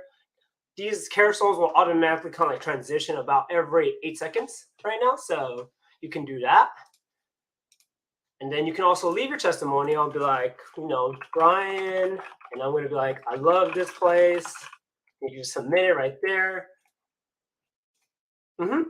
And then we got like a media library. Kind of, we're trying to do like a Pinterest feel here. Like we tried to imitate a little bit of a Pinterest feel, right? You can kind of switch between different galleries. You got the makeup gallery over here, collaborating gallery. Students can put kind of like pictures, images of how, you know, like about the school, what they've done. You got group pictures over here. It'll hover when to put your cursor over any of these pictures. You got the makeup right here. So if you're, you know, if you're interested in like kind of learning a little bit about the dance studio, you can just kind of like play around with it. All of the pictures over here. Hope you guys like the sliding gallery over here. And you can also upload pictures as you for the classes. And then we have, oh, there you go. We have our class schedule over here. So if anyone wants to, you know, like kind of like take classes, You can register for them right here. And then we got services. Let me just click that. So besides dances, she also offers kind of like makeup, some of these other services, and you can feel free to kind of like do an inquiry with her right here, pick a date, and a couple, forms. So the website's a little incomplete right now. We're still trying to make this dashboard kind of like be a little bit more cleaned up. This is actually supposed to be her dashboard. So when the student kind of like registers, she'll be able to like kind of approve them or unapprove them. And we're kind of building that out still. But for the most part, this is our website. Yeah, I hope you guys like it.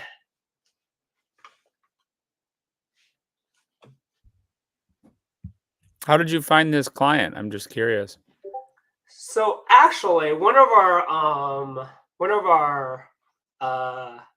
partners, or like that, one of our teammates actually knows the teacher personally, and she wanted kind of like a dance studio website, and we were happy to oblige to help her out build something kind of like clean, something she would like. Also, if you notice, this picture actually follows you around. I did not mention that earlier.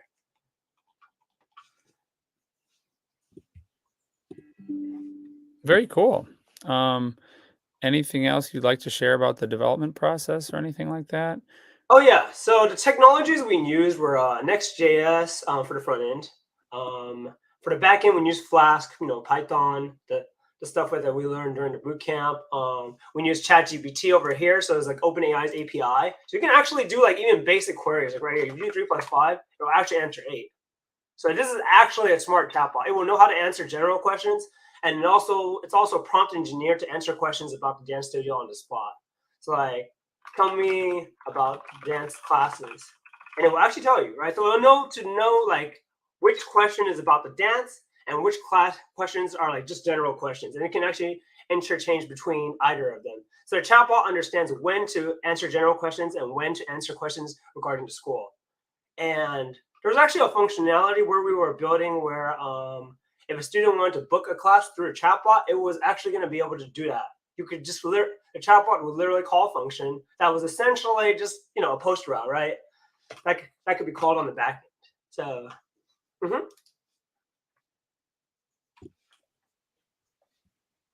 Very cool. How hard was it to implement the ChatGPT functionality? Because I imagine a lot of places are going to be interested in these types of solutions moving forward as AI just kind of has taken off over the past year or so.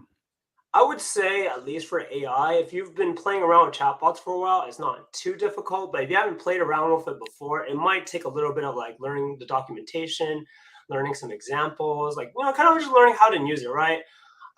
Essentially on the back end, it's a lot of prompt engineering of variables, right? It actually has the access to all of the FAQs, all of the information about the artist, has information about like the different classes, the schedules, the registration, and I'm literally feeding it kind of like point by point. If a student asks a question about a schedule, this is the schedule data.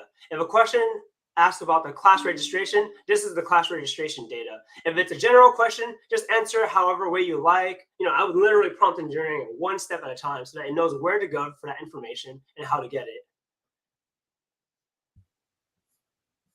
Very cool. Yeah, I think we've had a couple AI projects, so it's interesting to see this starting to come into the world of software engineering and the two kind of working together. Well, you've got a couple more minutes if there's anything else you want to share, but thank you for sharing the project. It sounds like the client's probably got a lot more functionality than she had before, which I'm sure will help her bring her business to the next level, which is, part of the whole point of this exercise. Yeah. Just a quick thing that I would like to add. It was a pleasure working with Brian. Thank you. He's great full I stack appreciate that. Yeah, and that's part of the reason we do these too. We want people to collaborate on projects, get that group experience, and then hopefully, continue to work together on future projects or this project from the hackathon. I know you said it's not quite complete, so you could, take it over the finish line together and continue working on it. This is all just a starting point in, all of your engineering careers and journeys, so to speak. So anyway, thank you very much for presenting. Seems like the client, I hope, is happy, and like I said, we'll get a lot of value out of this updated website. and I will let you folks go. And I've encouraged everybody to hang around and check out some other presentations to learn what your classmates have been working on. Thank you, Tom. All right. Thank you. That is the end of that presentation. And we ended a little early, so we'll have a little bit of a longer break this time. Next team will be coming in to present at 2 o'clock, if I got my time right. Yes, team 14 at 2 o'clock. So we've got about a 10-minute break here before the next team is live to present.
Hi, folks. How you doing?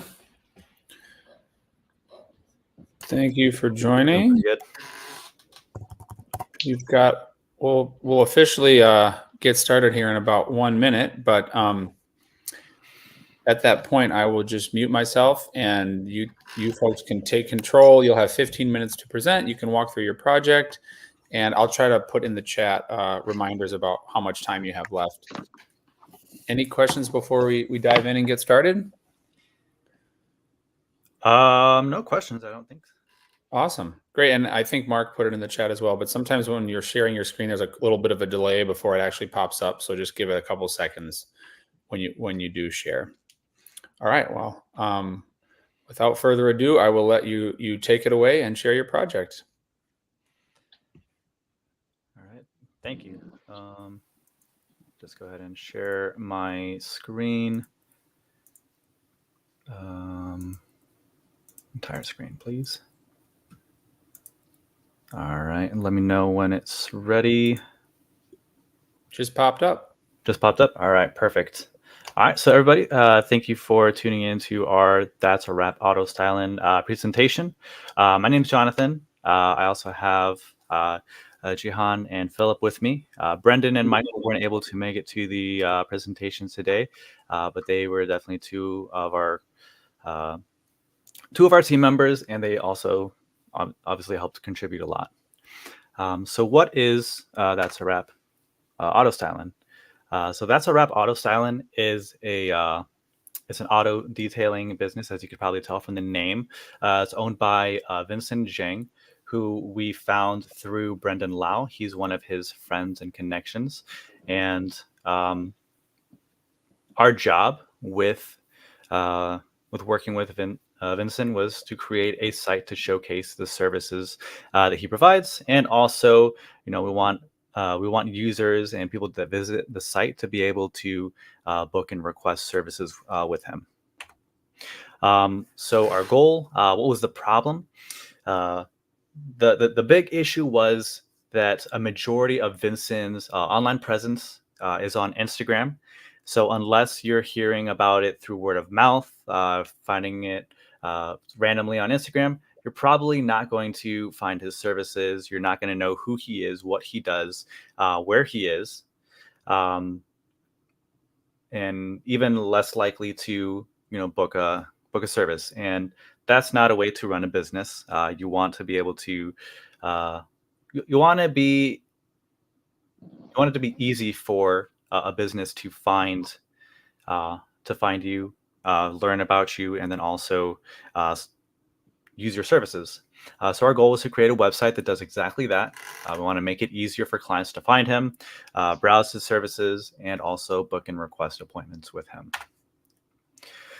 So for the planning, we spent a lot of time on the planning because a good plan is a great key to success. So what kind of features did we want to include?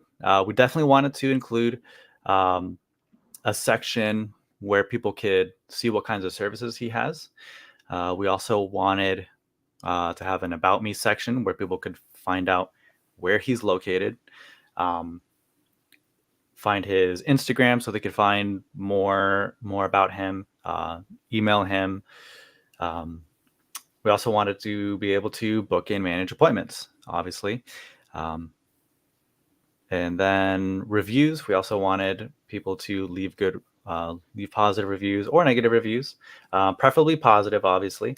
And then we weren't sure if we wanted to have sign up and login at first, but we decided that having this feature would make it a lot easier to manage and book appointments for users, especially if a booking was created. We wanted them to be able to cancel it and delete it if they weren't able to make it.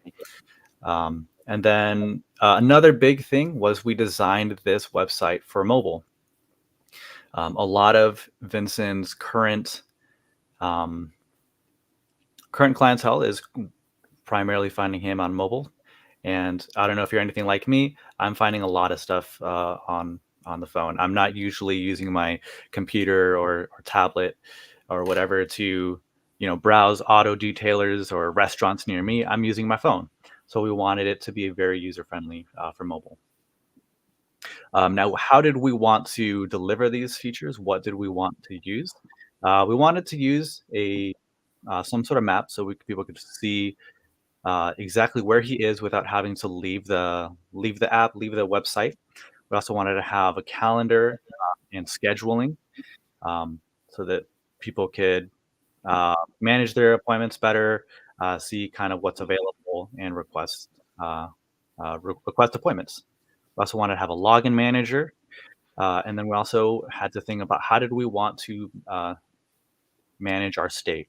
Did we want to use Redux? Or did we want to use session storage, local storage, cookies, whatever? So these were some of the decisions that we had to come up with. And for the actual implementation, we decided to go with a Flask React stack. It's something that we've used for multiple projects before. We also use the Google Maps API as well as the Calendar API for directly booking these services. And then we also have used WTF forms with Flask so that people could, register a user, people could create a booking, and then later on we wanted to also use these forms for adding reviews, and then make his allow Vincent, or if it grows to where he has someone else managing the website, let the admin make changes to the website. So let's go ahead and go to a quick demo. So here is our website. I'm going to do a majority of the demo here on the desktop version. just because I think it'll just be a lot easier for everyone to see. But I did want to highlight, I'm actually going to use Chrome for this, that we did also design it for, we said mobile was a very important for us, so we did design it to where if you were on a phone or on the actual website, you could see everything, and everything will change, and you'll have an easy to manage user interface. So go ahead and close out of that, and I'm going to switch back over here. So let's go ahead, and we got it. We looked at the site. We love the services. Let's go ahead and actually sign in. And John Doe is a real person. I asked him for direct permission to use his account. But now that we're logged in, we see here that we're logged in, and let's go ahead and try and book something. So right here, we can choose the car type. So if I go ahead and select coupe or sedan, over here you can see that you have sedan highlighted, as well as other different services. We obviously wanted to make sure that if you have an SUV or a sedan, that you can only select a specific one. So if I have SUV over here, I can select SUV specific services, because obviously these will be a little more expensive. If I have an SUV, which I don't, a full car wrap would be $1,500. But since I have a sedan, I want to make sure I select the right one. So here, I'm only going to be paying $1,300 for this one. And let's go ahead and schedule for this Saturday at 12 p.m. So what this does, we're not actually creating an official event. We're just requesting this time on this day for the service. So submit, your service has been booked. Yay, awesome. But like I said before, this doesn't actually create the service. So as you can see, even if I refresh over here at 12 p.m., there's no service. So over here on this browser, I'm already logged in as the admin to save a little bit of time. We can go ahead and manage our bookings. So here we can see we have these bookings pending approval, and we saw here we have John Doe, sedan coupe. It's a little hard to tell from here, but this is for this Saturday at 12 p.m. New York time by John Doe. We also have a list of our approved bookings down here. But, I looked over here, 12 p.m. this Saturday works perfect. I'm going to go ahead and approve this. So right now we go ahead and authorize with our Google Calendar. And if I refresh this page, you should see, perfect. This has been approved. And we can see over here that in our calendar, we created this event. It's a full car wrap for John Doe. And if we wanted to reach out to him directly, we can always just send him an email through here. So that's our demo. That's a lot of the core functionality that we have. Some of the key takeaways, I'm going to allow some of my teammates to chime in here as well. But one of the some of the big things some of the big obstacles and some of the big things that we learned was how to use the Google APIs, such as the maps and the calendar. We learned how to use session storage for state management instead of Redux, which is something different. And then we also another big thing that we found was that during our time at App Academy, we learned how to use a lot of different packages and libraries, but they were slightly older versions. So we spent a decent amount of time translating, or more like upgrading our packages and dependencies to more fit what's up to date, and make sure that we're using dependencies that all work well and nicely together. Yeah, those are some of the major takeaways that I found. I'm going to go ahead and allow my my teammates to chime in a little bit about their takeaways. Yeah, so something that I noticed was when we basically didn't use Redux, and all of our other projects we had used Redux. So we kind of had to go back and, well, I had to go back and like figure out how to do it without Redux, and it was a good challenge because I'm like, going outside of something that I'm comfortable using. So that was something that I struggled with, but it was a good challenge for me in this project.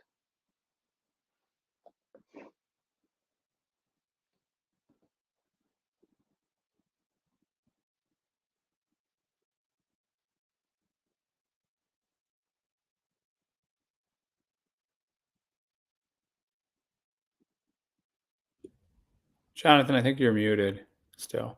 Okay. There you are. Yep, now I hear you. You hear me? Okay. So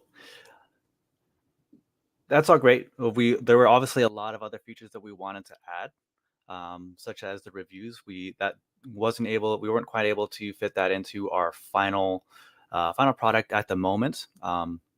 We also wanted to add AWS for image storage management, because obviously we want people to create the reviews and also post pictures of what it looks like, so that other people, when they're visiting the site, they can say, oh, wow, this looks great. Oh, hey, this is, I really like the way this looked. So then they can go talk to him and be like, oh, can I do this specific thing, this exact color, yada, yada, yada. Another thing that we would like to add is referral codes. So we want people that used the service to be able to refer other people and get discounts. It's just it's a very common thing in a lot of different businesses, and I think it would be a really great way for helping him grow his business, whether it's through word of mouth, Instagram, wherever. We also wanted to implement more email notifications. Now, using the Google Calendar, if there are changes to the events, the users will get emails saying that, hey, this was updated, this was created, this was deleted. But we will definitely want to add more. So, for example, if you're logging in or signing up, we want people to have email notifications for that, for reviews. If there's like any other external communication that we want our admins to be able to have with its clients and users, we would also like to add that. We also think that a blog section in future would be really, really cool. It would almost kind of integrate Instagram into his page, so that instead of having to go back and forth between the two to kind of see kind of what he's like, what kind of stuff he works on, and all that stuff, we can have it all in one spot, and then also have it in such a way that he can create blogs, and then it'll automatically kind of create a new section on the blog page.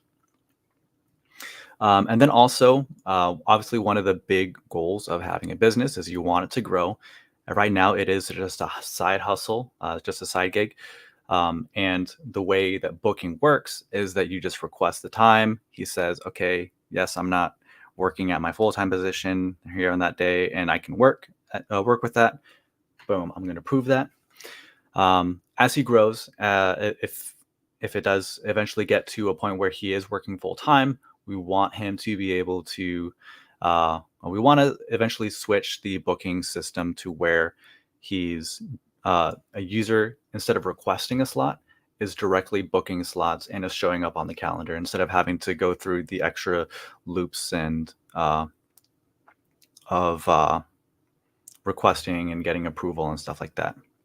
And then also, kind of with that, we want people to be able to make payments at the time of signing up with that. But yeah, that's it for our presentation. Thank you for tuning in. Yeah. Thank you for sharing.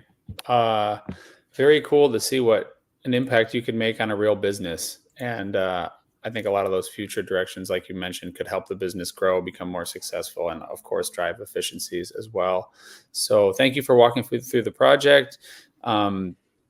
Really neat concept. And stick around and listen to some of the other presentations if you've got more time today. We're only about halfway through our stream, not even. So there's lots of other teams that you can come check out. And I hope that you continue to work on this and build out some of the stuff you discussed. I think it's a great continued learning experience, bringing this thing to the finish line. So thank you all. And hope you stick around and watch some other presentations that we've got today. Absolutely. Thank you. Bye. Yep. And with that, we will take a pause. We've got a couple minutes as we're bringing our next team in. We'll be starting at 2:20 Eastern with our next presentation, or maybe a minute before. So we'll just go on a brief pause of a couple minutes here as we get ready for our next presentation.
Hi, folks. How you doing?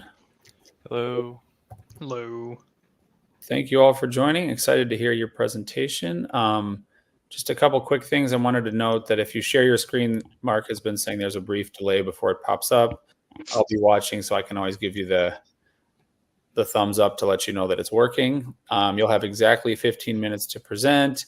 We have a really tight time schedule, so I'll be putting updates in the chat just so you can kind of keep an eye on time. But if you all are ready, we can start whenever you're ready to go. Sounds good. Can you guys hear me? Just wanted to make sure. Okay. Good to go. Yep. So yeah, my name is Derek Trong, and I'll first be talking about just a little bit about the background of the project and how it came to be. So it's actually pretty funny. This is actually a family friend, and he has a side business where he sells Nigerian bread. It's called agege bread, so it's like a very niche thing. I thought that was really cool.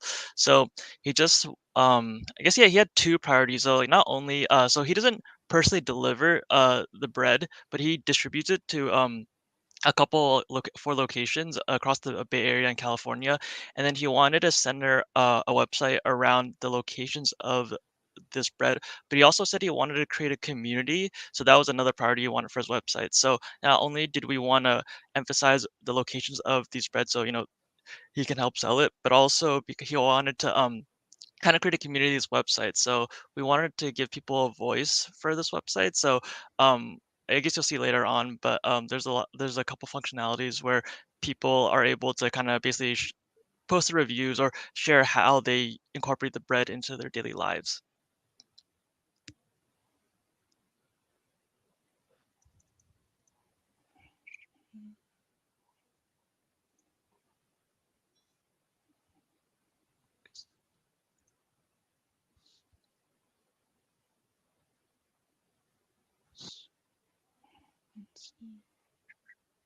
Can you share your screen? Or Yeah. Give me one second. I'm gonna. Is it present? Would be that one? Oh, yeah, it would be. Let's see. Screen.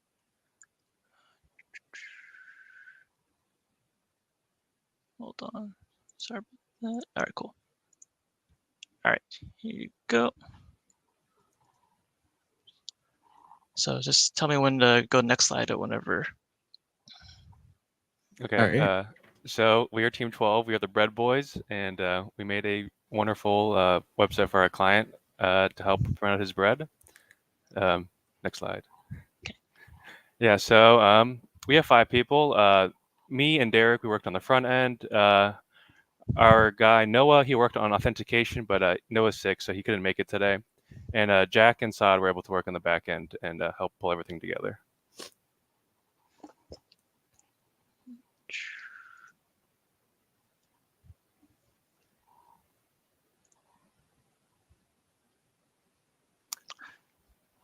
So yeah, I guess this goes a little more into just the client info and background. So obviously the target audience we wanted is bread enthusiasts because who doesn't like bread, and then not only that, but then like I said earlier about creating a community, he wants to because it's centered around a Nigerian bread, and then that's kind of like one of the things he missed back at home because he's actually an immigrant from Nigeria.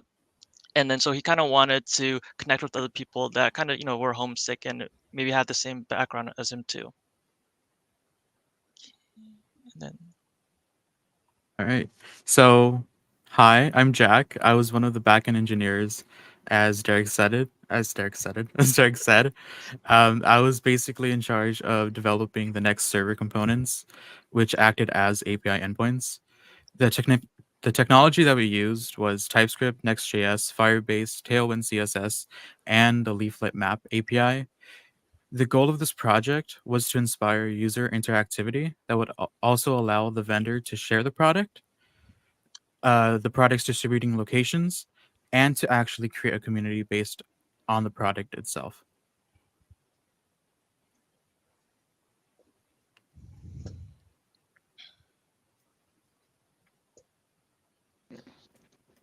So for our solution, we decided to set up several features for the project. So we have a sign up and login feature where you can make your own user, and from there you can view different breads and leave reviews for them, given you are logged in as a user.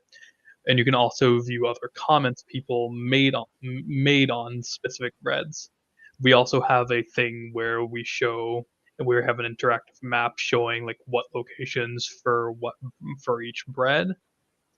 And we also have like a liking system. So if there's a certain bread that you really like, then you could have that listed as a favorite. And over to the right here, we have a few code snippets for one of our features, specifically for getting the comments for a specific bread. From the upper snippet is from our front end, where it's getting where it's receiving the ID of the specific bread from the back end, so it knows what comments to bring. And the lower shorter snippet is from the back end, where we have the function declared for getting the comments.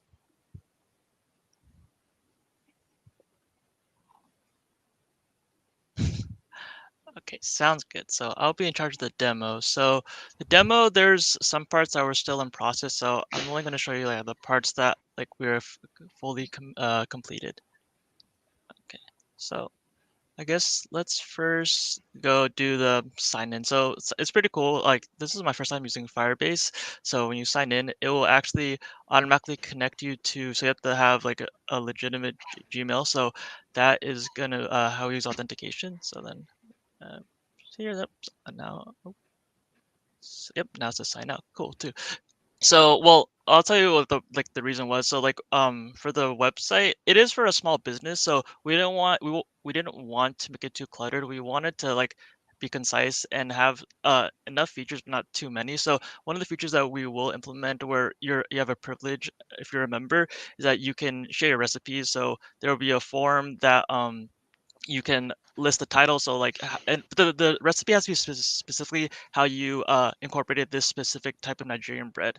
So you can say, I don't know, how you made some type of sandwich. So then you'd have the title of it, and then you would have the ingredients, and then you'd have instructions like a step-by-step. And then so we have that a completed form with like dummy data. So we can show you that right now. So I just want to kind of show you a little more.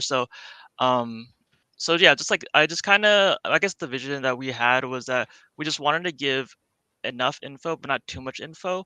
So then we just have a little breakdown of just like kind of a little background of the business and just some pictures. So at the moment, these are placeholder images. He said he was trying to give me like high resolution pictures, but he had some family matter. He had some personal stuff happen, so it can happen. So it's okay. We're still waiting on that. So right now we just have placeholder images, but I guess in the future, when he actually fully launches the website, we want those pictures.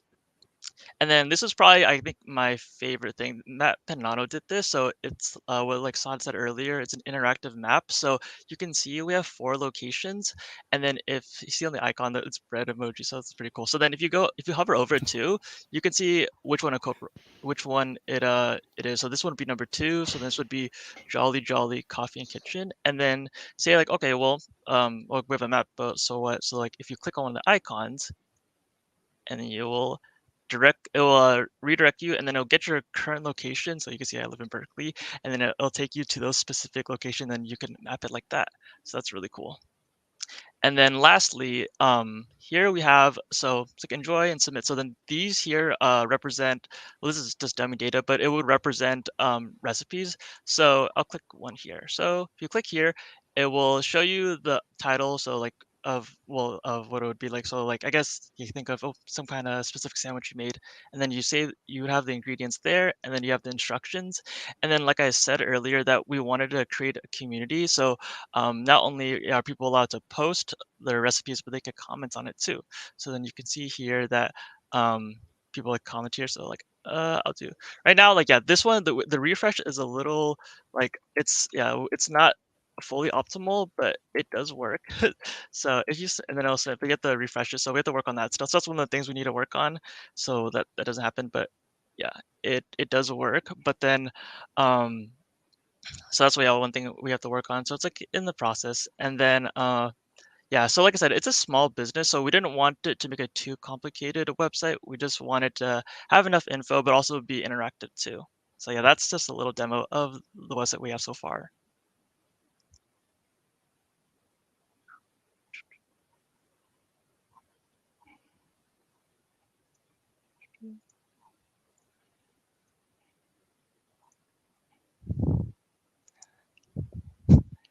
Thank you for listening to our presentation. Thanks for sharing, everybody. I love the bread theme throughout the presentation, and I like the little bread logos on the map. That was a nice touch. Thank you. And I imagine the client is super happy to have, a more formalized place for the business online and information that can be shared with people, etc. Obviously, we wanted you all to improve as developers, which it seems like you got a lot of practice, but we also want to help businesses that don't have the budget to build this kind of stuff. And this seems like a really great client to work with, doing, building a very, very cool business. So yeah, thank you for sharing. Thank you. And I've been encouraging everyone to just hang around and check out other presentations during the day if you've got the time. We got all sorts of neat stuff. and we're only right about the halfway mark right now. But I'll let you guys go. Thank you very much for the presentation, and we will see you around. And with that, we will take a quick break as we're getting our next team queued up here, which will be presenting at 2:40 in about 10 minutes. That is Team 13. So we'll go on a pause for 5 or 10 minutes, and then we'll bring our next team in to present.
Hi, everybody.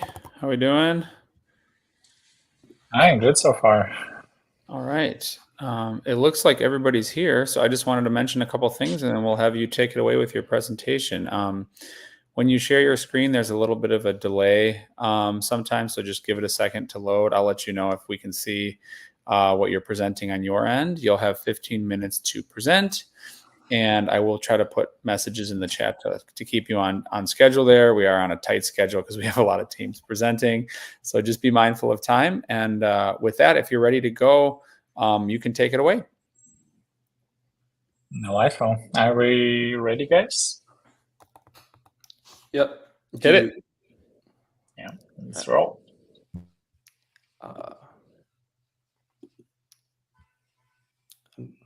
One sec. Cool.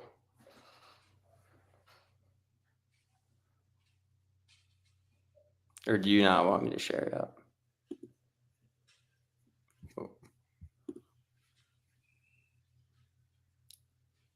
Anton? Yep. Yeah, I could go and share the slides first, and then I'll let yeah. you move on to the UI UX part. Sure. Are we live? Yeah, I think so. You are live. Go ahead and put your presentation up and Sorry, take guys. it away. Hi, everyone. My name is Anton, and I'm thrilled to introduce you to our team's project for Blue and Yellow Foundation. It's a website dedicated for donations. The Blue and Yellow Foundation is nonprofit volunteering organization founded by American Ukrainians, which with a mission to raise funds and provide essential supplies for those Ukrainians affected by the conflict in Ukraine right now. A little bit about Blue and Yellow Foundations.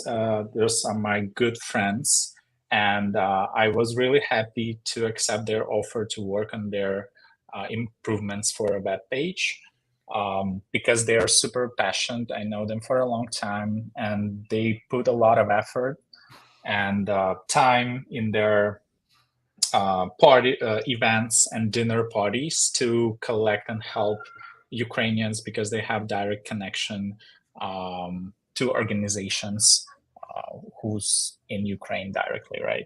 So inspired by their goal, our team decided to enhance and contribute to their mission and noble cause by enhancing their current web page. So from now, Sean Mellon will lead you through our tech stack. Thank you. Cool. Wait, I'm going to share my screen. Cool. So this is our website.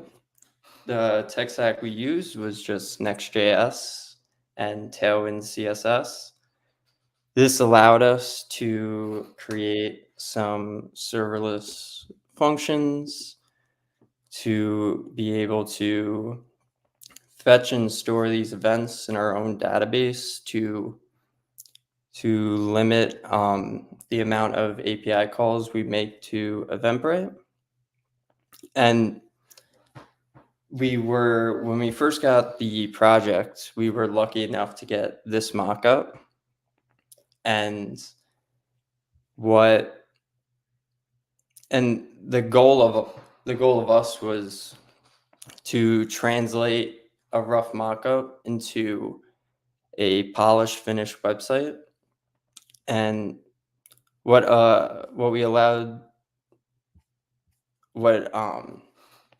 helped us accomplish that was using a lot of reusable components throughout our project. So for example, these are link components, and then when you go to our donate page and you click them, they turn into a donate button.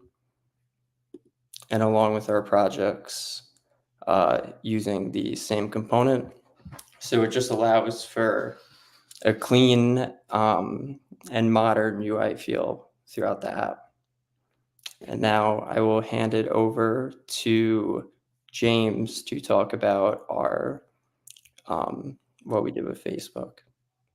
Yeah, so with the Facebook section, we're just calling Facebook's Graph API to fetch all of the client's Facebook post. This was more difficult than I thought it would be, to be honest, because originally I assumed it would just be a simple fetch request, but Facebook API, a Graph API limits, it makes it so that you need permission from the user or the page that you're trying to fetch from. It doesn't just let you grab their data. Because of that, this is just like interesting for me because I had to create my own Facebook page and all that before I could get access from the client to make their own access key and share it with us. Even that was difficult. Luckily, the client allowed me to become an admin on their page so I could create the access key myself. It's pretty... There isn't too much to it after that. I like the design that I did with the mobile view. If you scroll down, these Facebook posts stack like directly on top of each other, which was something I had trouble doing with CSS. So I had to split it into 3 columns, but like to make it like seamless. But then it becomes a problem of translating from mobile to a laptop screen and having to redistribute them into different columns because you had to do it in a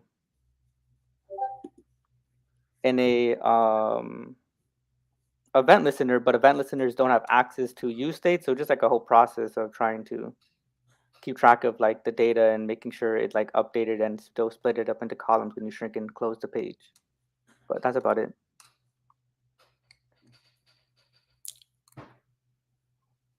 Cool. And then Alex, you want to talk about our future plans and goals? I think we still have an event section. Oh, yeah. Alex. Sorry, We one do second. I not. was trying to get Okay. my thing pulled out here.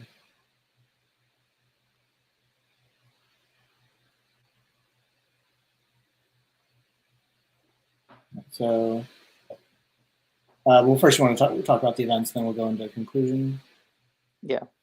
So we have our events page, which is pulling data from Eventbrite. So we have to go in, figure out how that API worked, get the key and stuff to get the data. And like Sean mentioned, we used Firebase to store just like this info, so we don't have to continuously make requests to Eventbrite. We have like put update that I forget how often we have it running, but you know, anytime the organizer maybe might make an edit to one of the events or to the total list of events that they have, you know, this will populate again as well with the updated information. But just so we don't have to, you know. Yeah, we have real-time updates implemented. Yeah, better way to say it. And yeah, so I guess for future stuff, I mean, we have, you know, donate page here, but we're going to really flesh that out. We have it integrated with Stripe currently, but we're going to take it, you know, PayPal, Venmo, every you know, different way that we can get in there. Integrating with social media as well more, because we have Facebook in there, but going to flesh that out as well. And a blog section as well. We wanted to put on to, you know, for the client to just post longer updates about what's going on, just general general thoughts, like in addition to how projects are going, events are going, but also just state of things, anything else they want to post. But yeah, that's kind of been our journey. Does anyone else want to kind of like wrap things up? Yeah, I'd like to talk about more of like the tech stack. Something that was interesting with us is that we try to learn, like most of what we were using in the tech stack, none of us had previous knowledge to except for Sean. So it's really interesting learning to use Next.js and learning to use Firebase and the type of advantages to those things. Experimenting with server-side rendering and server-side generating. We weren't able to flesh out the blogs just yet, but currently, like they're in localhost, but not in the actual website. We're to servers side generate all the blogs beforehand to make a smooth transition between them all.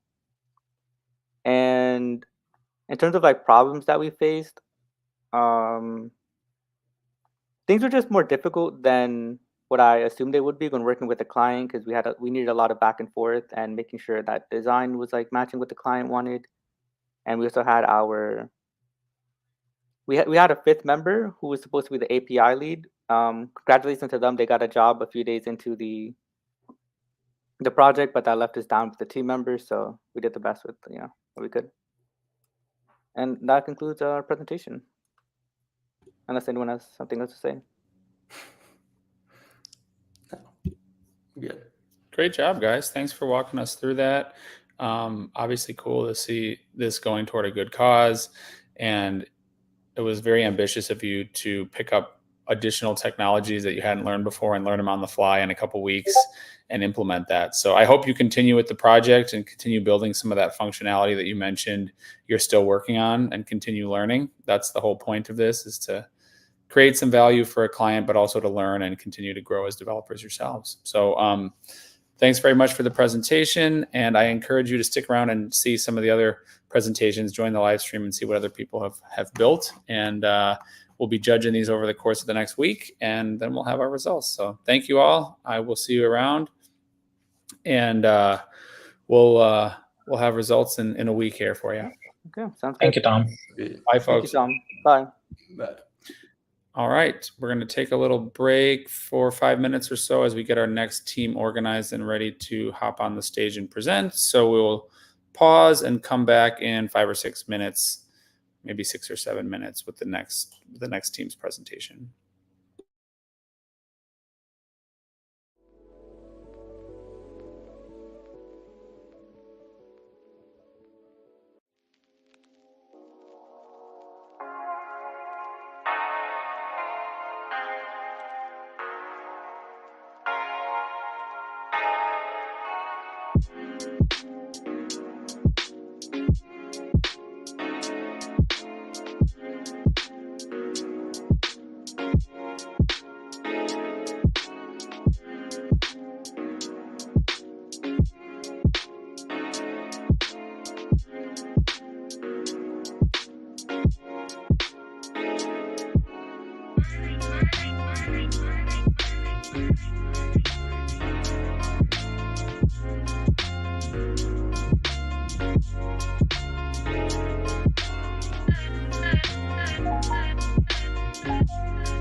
Should I talk first, or should you, or?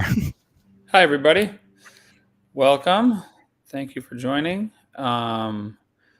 We just have about 1 minute until our official start time, but if you all are ready, we can dive in and start whenever you folks are ready to begin.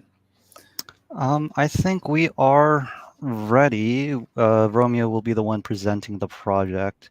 Do you want him to start like streaming now? Yep, if he can bring up his presentation, then Mark can add it to the stream and we'll be good to go.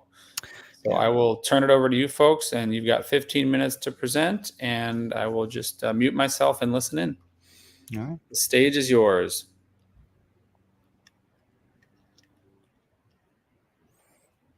All right. While Romeo is going ahead and pulling up that presentation, I'm just going to go ahead and introduce ourselves. Hello, my name is Samuel. We're the App Academy Hackathon Team 7. I am the backend engineer and the project manager of our project. I'm just going to let my teammates introduce themselves before I go into more detail about that. My name is Vu. I worked on the front end / full stack part of the project. I'm passing it to Romeo. My name is Romeo, and I worked mostly on the front end. Yep. So for our hackathon, we unfortunately could not get a real life client. So we went ahead and whipped up our own personal project for like an e-commerce site. Ideally, our project was targeted towards a website or a business kind of like IKEA that dealt within the selling of a particular kind of product. This project could alternatively be substituted for a lot of different independent small businesses, e-commerce websites. Currently, a lot of people today, when they create their websites, they use something like Shopify or WordPress or Squarespace. But what makes our website a lot more unique is the fact that we utilized a technology called 3JS, which rendered a 3D environment for the users to be able to interact with, which we saw we used specifically to sell furniture. That's a weird blur. Sell furniture for a website, which is why we kind of tailor for something like IKEA, because something like furniture kind of encapsulates and takes advantage of a 3D environment to its maximum potential. And that's what kind of differentiates it from something like Shopify. Romeo, once you're ready, you can go ahead and present to show kind of like what our website looks like. Okay, let me figure this out.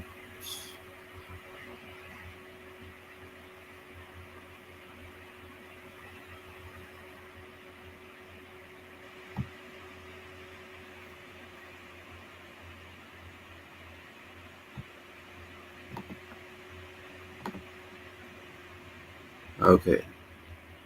Can you see this? Yep, it just popped up. Sweet. Okay. So this is our homepage. We do not have like some instructions or tips. That is one thing we should do in the future. But like Sam was saying, our idea is a sort of furniture e-commerce store. It looks pretty unassuming, but if you hover over each object, they float and they sort of act as your categories. So we have end tables, we have sofas, we have tables, and we have lamps. So we can go ahead and click on one of these. I'll just click on a lamp, and it'll take us to our lamps. We can go ahead and click on this one, and it'll take us to our single product view. And you can also rotate these objects. Well, this is circular, so let's choose something like this. You can see it rotate. so that you can get a better idea of how this product looks from all sides. We can add to our cart, and this adding to cart feature is a little buggy, but we do. This is our cart view. We can delete from it. We can add to it.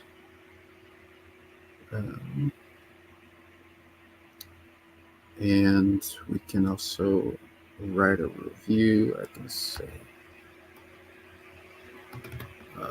wow, this lamp is unique.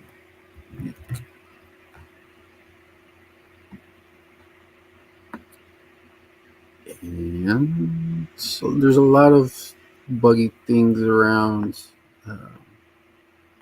but this is what we were able to accomplish. Let me check if that review was added. And it was. Cool.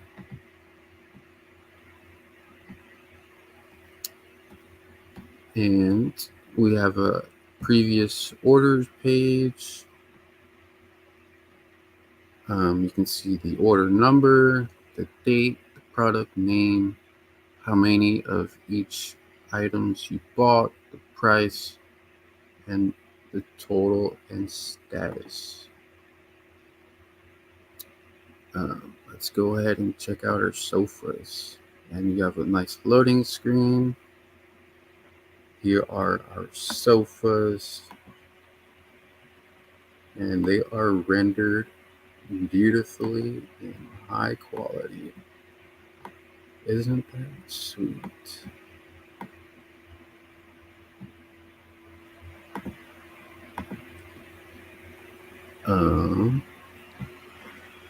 We also have I can go ahead and take it over from here, Romeo. Okay. Yeah, if you go ahead, just go over to the checkout. So for this project, on top of implementing Three.js for the 3D render components that Romeo has beautifully demonstrated, we also implemented Stripe's payment gateway API, which by going to checkout and clicking on checkout, you would be taken over to Stripe, where a user would be able to implement their payment, and the handling of that payment would be taken care of Stripe. After the payment is successful, which we don't have to do it here, we can just go ahead and click cancel to go back. But on a successful payment, using the test credit card information that Stripe provides, it will add to the order page, clear the user card so that they can continue purchasing whatever they would like. Implementing Stripe was a very interesting challenge for me, as I was the one who kind of handled that. Unfortunately, there are certain details about it that won't work completely well because it requires a lot of test case scenarios, and Stripe implements for that. But in order to do that, it would require webhooks, which it currently does not have that functionality to do. But given enough time, I would be able to implement it. I'm gonna go ahead and pass it over to Vu. Yeah, so we also worked on a way for, if say like a potential business owner were to use this website, they have a way to access their admin panels, see other orders, see other reviews, and in other cases, if a potential customer instead had to use this, they would only be access to either ordering products and leaving reviews. They wouldn't even be able to see all the orders they had. That's only special permission for the business owners. But yeah, every other functionality is there. And in terms of the hurdles that we had to go through, I know for Sam, he had to work with like many relationships, and incorporating Stripe API was a challenge itself.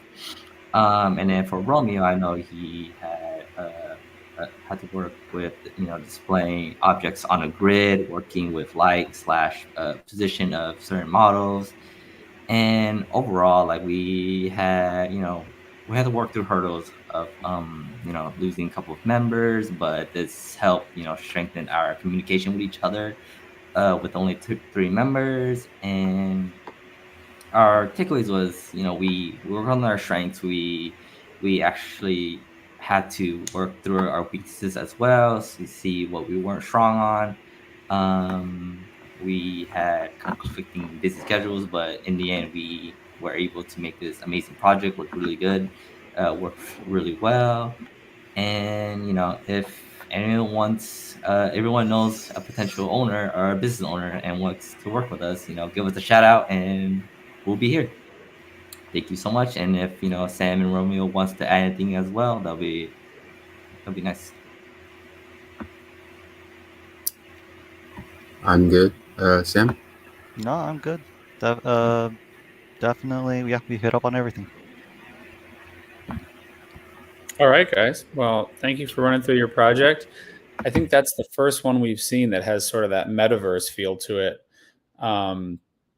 We've seen a range of different technologies, different, projects, different clients, but we haven't seen sort of that metaverse view. And you said that, can you remind us what the tool is or the framework that you use for that?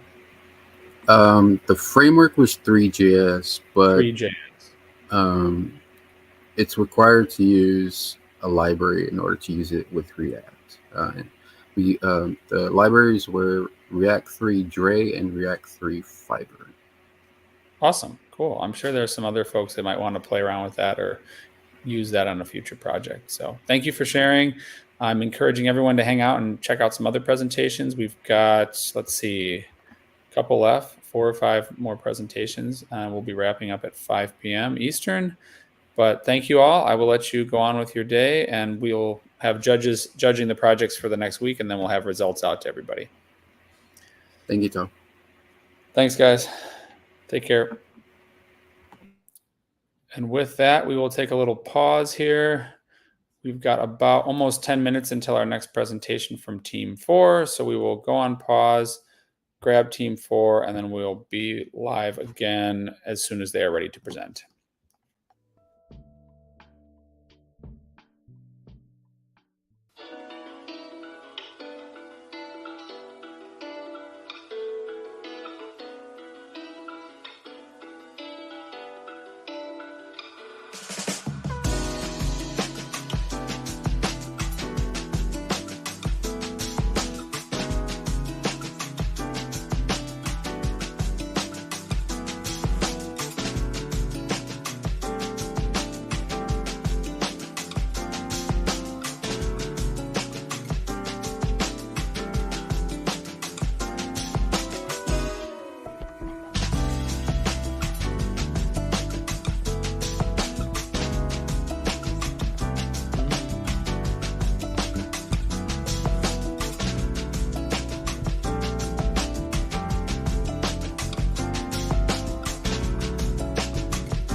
Hi, folks. How you doing? Hey. Hello. Hello. We are ready to present. So if you don't have any questions, I will turn the floor over to you. You can share your screen, and you've got 15 minutes to walk through your project. And I will put messages in the chat about how much time you have left and try to keep you on track there. But yeah, the floor is yours. Take it away.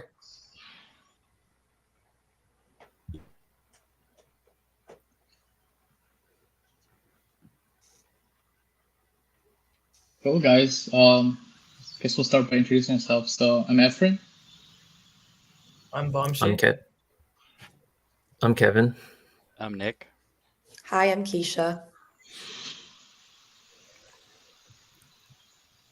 And so the client we found and decided to work for was a company called Open Metaphor, and our point of contact was Tanya, who is the owner and manager of the company.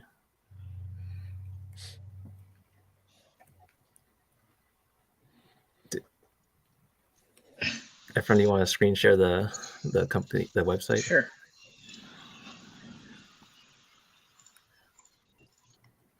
Okay, so our company website, yeah, this is our client, Open Metaphor. So they're they're a localization agency with a network of language professionals.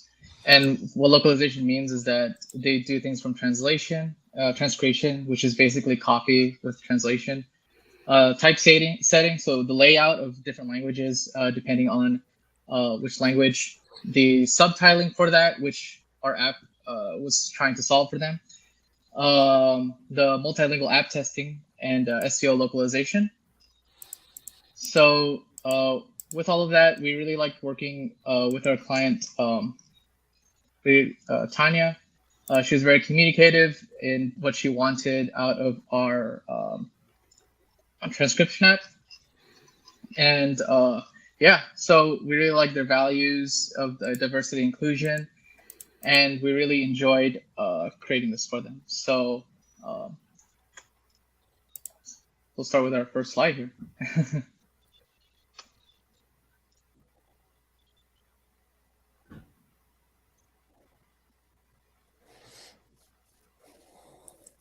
What is Open Metaphor? It's a web app that employs AI to automate the initial transcription step in the video captioning and subtitle process. Transcription is the conversion of spoken words from audio into written text. Captions are also text of audio content that include timing and formatting. Captions are in the same language as the video and help the deaf, hard of hearing viewers, and non-native speakers. Also, the subtitles similar to captions, but in a different language from the video's original language. They are meant for viewers who want to watch the video in their preferred language. So the problem our client was having was that actually there's too much volume, too much demand for what they can supply in terms of translation and transcribing content to their clients, especially nowadays with a lot of cross-cultural pollination and a lot of online content. There's just a huge demand for transcription and transcribing videos in languages that are different from the user's own language. So we want to provide a method for them to speed up their process and provide more content to their clients. So the market that Open Metaphor targets are large video content creators like YouTubers, media companies, but also companies and government agencies that make internal training and e-learning videos. And then so our approach for solving this is we decided to go with a web-based app, a browser-based app, to make it easier for the users to use. It's the tool we made is primarily going to be used as an internal tool for Open Metaphor to translate and transcribe videos. So it being browser-based would make it easier for the users, but also because in the future they may decide to pivot to selling the application itself to their clients to use. So making it browser-based would make it easier to sell like a subscription model. So the scenario that we're working with, you can click the next slide, please. So traditional captioning requires a lot of manual work by a linguist who is the native speaker of the video, of the language, sorry. And they have to keep various considerations in mind, such as formatting guidelines for the non-SDH and SDH. SDH meaning subtitles for deaf and hard of hearing. Other considerations like sound effects, music, speaker identification. This process is rather lengthy. On average, it takes a total of 1.5 hours for captioning 15 minutes of clear audio. 1 hour of that would be spent on average on the manual transcription by a person, followed by 30 minutes of formatting. Now, in comes our app, Open Metaphor, where the human transcription is replaced by an AI transcription, leaving a lot more room with only needing a human proofreading. So we minimize our necessary human resources by this, by having the AI transcribe the audio and just have one linguist to proofread. And and our statistics show that on average this takes 30 minutes and 30 seconds, namely only 30 seconds this time for the AI transcription, plus an additional 30 minutes of human proofreading and any additional formatting that ends up being necessary. And we see an increased efficiency of over 66%. Cool. So now we're going to demo the live app. So this is the Open Metaphor transcription app, and we're going to get started here. So we have Google Authentication to make it easier for the people working in the company as well as their clients to access. And now we're given this drag and drop feature where we can put our new video in. And I guess I can drag and drop. I could just click. So here, and then we save it. And right now it's getting put into AWS, the video as that is, and we're using Dgram AI to actually get the transcription for the videos, as you can see. And so far the client's wireframes have these to be determined, but we have the video rendering here as well as the waveform, and the start time and end time and the text as well, so that the human translator or person or the person working on this can easily go to wherever they want and edit it. So let's just go to the beginning. We can just, okay, so this is supposed to be this word, and then cool, and perhaps maybe we need to make it hero to the sky. Maybe we need to do this. So you see that our subtitles actually update in real time, right? And once we're done, once the person is done doing this, you can save the changes.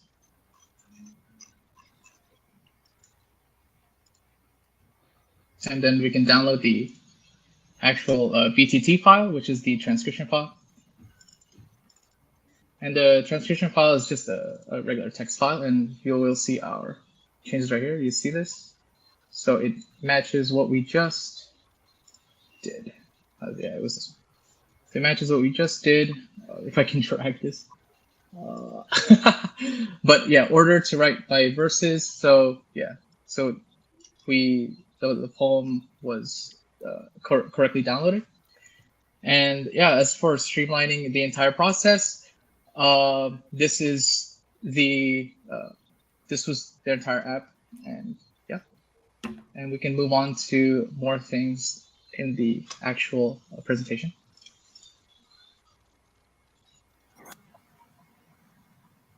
So there are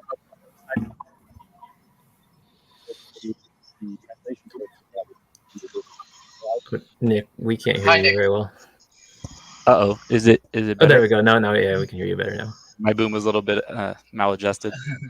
So the exciting upcoming feature, which would include an AI transcription, which is already included, and then the linguist to proofread that, is the standard. And then we would add another step, which would allow you to automate the translation using an API from Google probably, and then have another person to proofread the translation to make sure that that is still the quality that it's expected.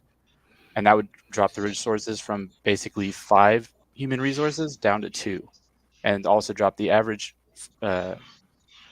translation time from being 4 to 6 hours to being just 1 to 2 hours, which with a potential increased efficiency of about 75%. The benefits, which would be open metaphor, would be able to provide captioning and subtitling services with a much quicker turnaround at a much lower cost without sacrificing any of the quality that they're used to. The clients would be able to receive their deliverables more quickly and for a cheaper price. The linguist would be able to accept more work and dedicate more time to the important aspects of the language. And the audience and viewers would have more accessible content available at the high quality and considerate without being treated as an afterthought.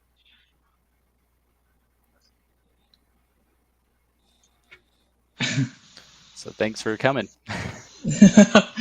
Thank you all. Very cool concept. I'm curious what kind of hiccups you ran into implementing this, because I'm sure there were many. It's a pretty complicated implementation or problem to be solving. Figured I'd ask since we have just a couple more minutes. A big thing that we ran into was trying to decide how we were going to have the AI bring back the transcripts, if we were going to just do it as a web VTT or if we're going to bring it out as something else. So that was kind of a bit of a hiccup. It was kind of changing from point to point. So we kind of landed on just having it render as like a web VTT and an SRT, so that for future implementations, we can also have the SRT implementation as well. Awesome. Very cool. And do you all plan to continue working on the project? It seems like there's additional work to be done and, a lot that you could achieve there. So I just was curious about that as well. Yeah, there's in addition to like the translation, there's additional functionality to the waveform that we want to include, just for like the ease of like user experience and things like that. So we have a lot of stuff in mind to continue to improve the app. That's great to hear. That's kind of the goal here, is to create a project that you can obviously present and learn from, but then continue to build. And hopefully this becomes, one of the strongest projects, if not the strongest project in all of your portfolios. Something you can talk to employers about, et cetera, et cetera. So thank you all for presenting. Really neat project. We've got a week for judging. So you'll all have to submit, or one of you will have to submit for your team using the submission form if you haven't already. Get all the files up. The recording will be available to the judges, and we'll have results in just about a week. So thank you all. Have a good rest of your day. And if you've got some extra time, check out our last couple of presentations. We got a couple more up until 5 o'clock p.m. today. All right, thank you so much. Thank you all. Have a good one. All right. So we will take a 5-minute pause or so as we are getting our next team ready to join and present. So we'll go on pause and we'll be back in 5 or 6 minutes, maybe 6 or 7.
Hi, everybody. How you doing?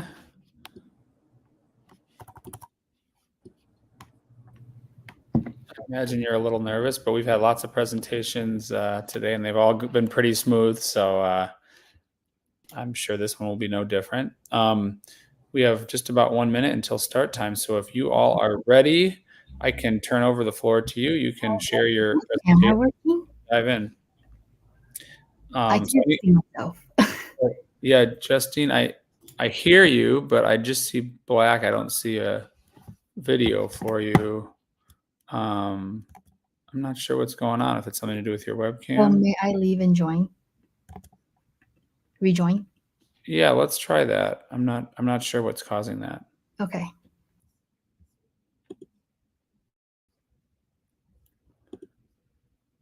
I'm not technical, so troubleshooting is not my area of expertise. So if you all have any ideas, worst case scenario, we can just hear her voice because she came through fine on audio. Yeah, maybe it was just the permissions thing on her browser. Running hackathons is something I'm comfortable with. StreamYard is new to me, so I'm figuring out the streaming piece of it. So far, we've had a couple hiccups, but generally pretty good. And hopefully this one will be no different, like I said earlier. So we'll wait just a minute for Justine to join again. Let me see if she sent me a DM or something.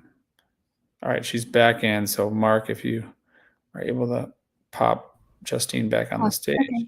Sweet, we can see you. Awesome. All right, the floor is yours. We're right on schedule. You've got 15 minutes. Take it away, and I will go ahead and mute myself and listen.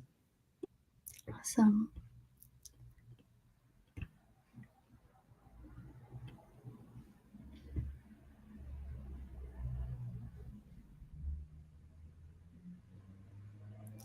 Oh, are Yatara, is the presentation supposed to be on, or? Oh, okay, cool. Hi, everybody. Just popped up. Yeah, we're good. Sorry. Awesome. Hi, everybody. We're Group 5, and we're doing our web application on a Instagram business. So today's agenda includes meeting the team, meeting the client, knowing the problem, then the technical solution, and then we're going to do a demo of our app, and then we're going to just talk about the takeaways and the next steps. So this is the team. We have John, myself, Justine, Bao, Yatara, and Melody. So the client is actually one of my friends who manages her own small business on Instagram. She does a custom press-on nail business where people can order nails and customize them, and she'll do like any designs, like 3D designs, anime, and just kind of any inspiration you have for nails. And then her problem was that she sees Shopify, but Shopify's design for like building a shop required technical skills that she didn't have.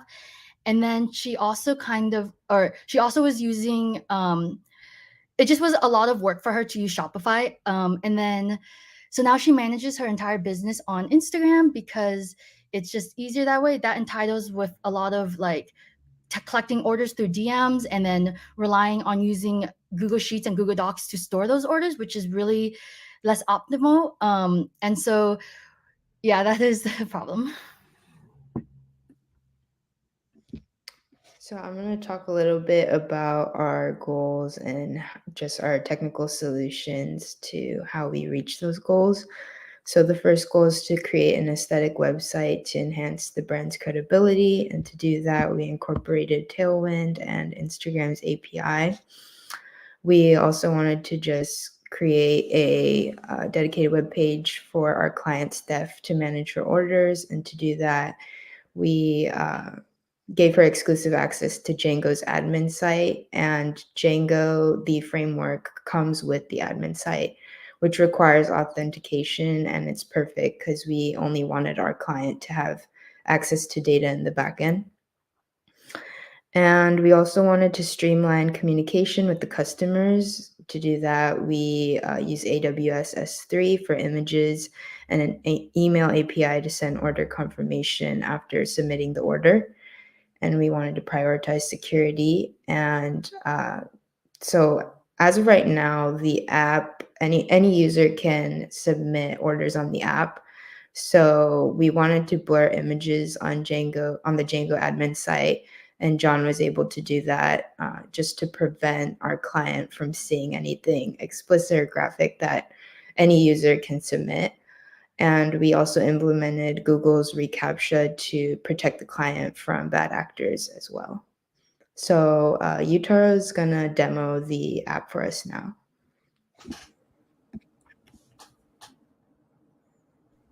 Hey guys, so I'm going to demo the app. So this is our site. Yeah, this is our splash page. And as you can see, it is made for mobile sites. So it's mainly styled for mobile at the moment because that's what Steph's customer base is.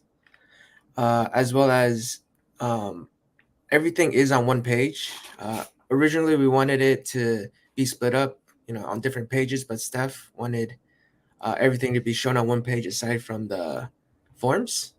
And as for some of the tech stacks we use in the front end, it was Tailwind, and we did use a component library, which was Ripple UI. And as you can see in the general info, we did use it there as well, where we added an accordion. So if you click FAQ, you can just see the accordion pop in and out of the screen, no problem. As well as in the nav bar, we did add some scrolling features. So if you click FAQ or about, it will automatically bring you to that page.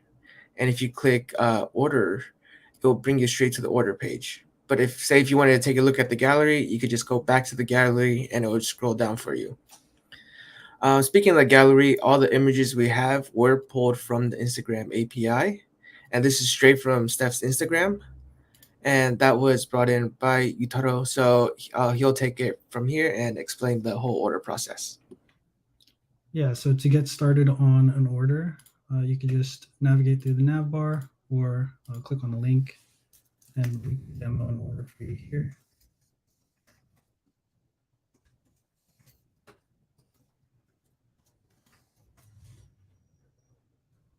So you can fill out your personal info to start, and then we could start creating sets for the customized nails. So start the form, you would choose one of her 4 pricing tiers, and then select a nail shape. And then here we have the sizes for each finger. So the reason why we decided to put the input this way is because we weren't really familiar with how custom nails are set or the sizing for a set for nails, but this seems to be a universal standard to have kind of each hand with like a string of the 5 sizes. And then we just wanted to display each size so that the user knows how they're putting it in. And this is all from like thumb to pinky. So input here can take in the spaces or commas, and it'll only take in values that are valid as well. So we added some validations there. We can upload photos for inspiration or reference, since these are custom nails. And we are using AWS for this image upload. We'll implement we'll post in a little description for the custom nail so that Steph has something to go off of. And then these are just additional add-ons that she offers for the nail sets. If people want to add extra charms or characters to the set, they can add it on here. You're left at the kind of an overview of the set that you just created, and then you can submit the set to your order. It takes you to this review order form where you can edit some of your user information. And we have this accordion that shows all your created sets here. And from here, you could also create another set, but we're not going to do that right now just for the sake of time. If you want to order directly from here, you could just do this, and this takes you to a little accordion for each of the inputs that you've made in these steps before. Since we did do this for mobile, and that was kind of the priority, we wanted to do the sets, the steps for each set kind of on its own page. But then the edit is just easier and quicker to do it from the review order form. So we could always edit here, remove, re-upload.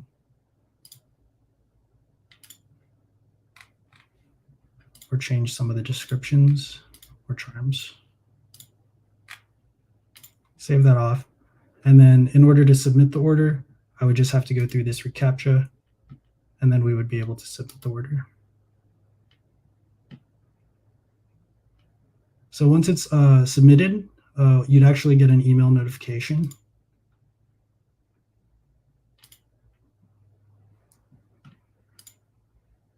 So we get an email notification once it's been confirmed. And I'll pass this off to John to go over the Django admin site to see how it looks on the client side.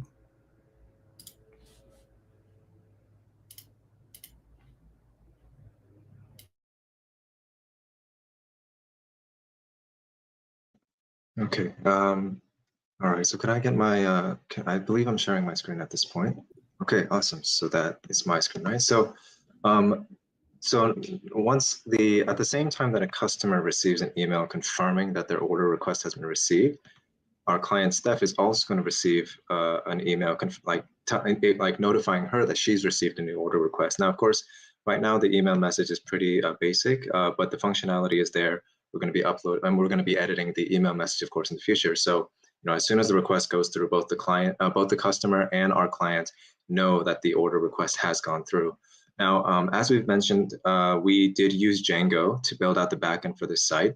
And we found it kind of quite perfect for our needs because, Django, as I'm sure many people have learned working with it these past few weeks, comes with its own admin site that allows for a great kind of a very friendly visual access to the data that's stored in the database. So we can see here that, and so here's what, in order to meet our clients' needs, we did a bit of tweaking here. We can see here that the orders are listed, the orders are actually ordered by their status. So anything that's completed or canceled goes all the way to the bottom of the list. Anything that's pending or in progress kind of floats to the top. There are various filters for our client to use to just, to examine just a particular subset of orders. And speaking of orders, as we can see, the one that Utero made is just popped in right here. So if we do click onto a single order, we can see that our client will have access to all the information pertinent to that order, from the contact information to the particular information regarding each set of custom nails. And then, as Melody mentioned earlier, we did make sure that these inspiration images or the preview images themselves were blurred.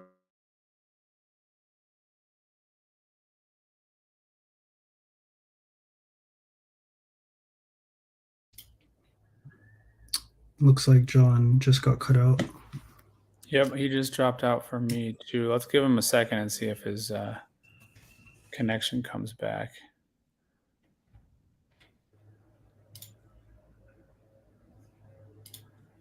If not, maybe we can have someone pick it up from there. Sure.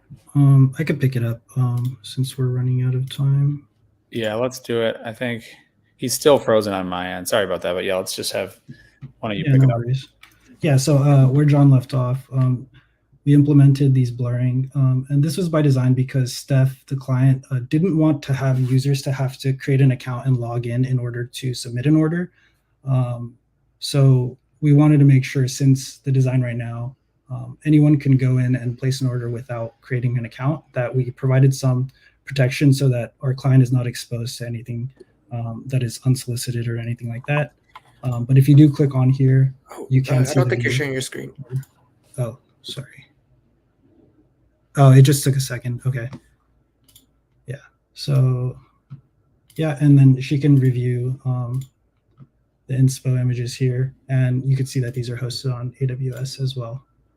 Another feature that the client requested specifically, was the images that show up on the carousel on the front page for her gallery. She didn't want to have to upload them manually, one by one. So we created this API button for Instagram, and I'm not going to go through with the button right now because I don't want to overwrite the images from the client, but I could show you briefly what it looks like. So it would the Instagram API requires OAuth. So the button will, if you hit allow, you would have to log in, or I'm already logged in on my browser right now, so I could just hit allow, and then it would actually do the OAuth, do the exchange for the access token, and do the API call for images, and then store it in the database as well, and sync the database with example images. And we didn't want the API to happen from the user every time the user goes to the site, because it requires the OAuth, and we wouldn't want the users to have to log into Instagram just to visit the site. So this is all handled on just the admin site for Steph to do the OAuth to pull her images.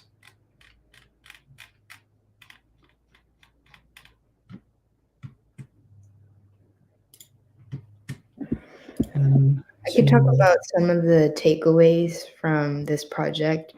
So we kept the user in mind at every point in the development process, just to create the most intuitive and user-friendly app possible. We also learned that the client's needs can differ from what we initially envisioned. For example, she wanted everything on one page apart from the form, and she wanted the Instagram API to pull from her actual Instagram account rather than to have us manually add the images.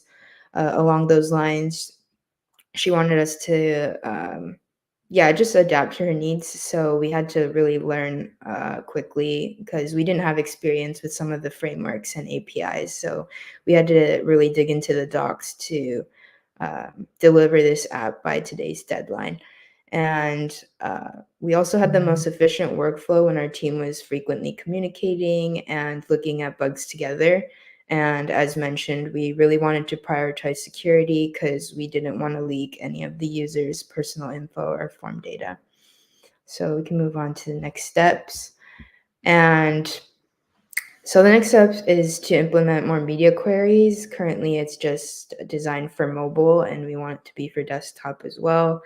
And to integrate a PayPal API to handle payments, and have pre-designed sets that users can add to their carts, and also just a feature for reviews as well.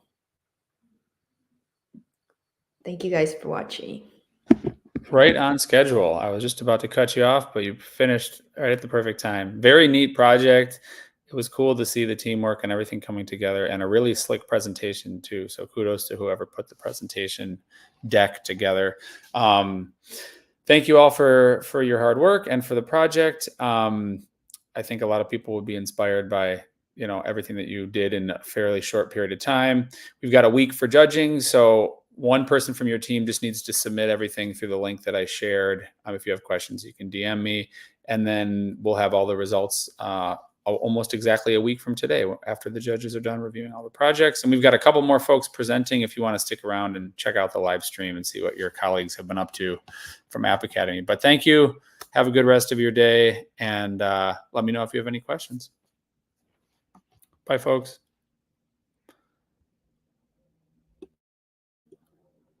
And with that, we are going to work on bringing in our next team. So I'm going to just take a brief pause of a minute or two and make sure we've got them queued up to come on stage. And then we will jump to our next presentation.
Hey folks, how you doing? How's it going? Hey, not bad. We've only got a couple presentations left, and it'll be a wrap. Did you guys watch any of the earlier presentations during the day? A couple. Okay, so you get the gist. It's a 15-minute block of time. I'll just mute myself and listen, and you will have the floor to talk for 15 minutes, and I'll try to give you updates in the chat about how much time you have left. But if you have no questions, it is 4 Eastern and time to dive into your project. So I will, I'll make myself scarce, and I'll let you folks take over the stream and share your screen and present what you've been working on. So take it away. Awesome. Awesome. Corbin, if you'd get that going.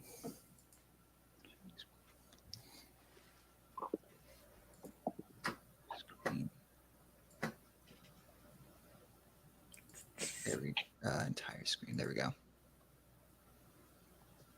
Can you see my screen okay?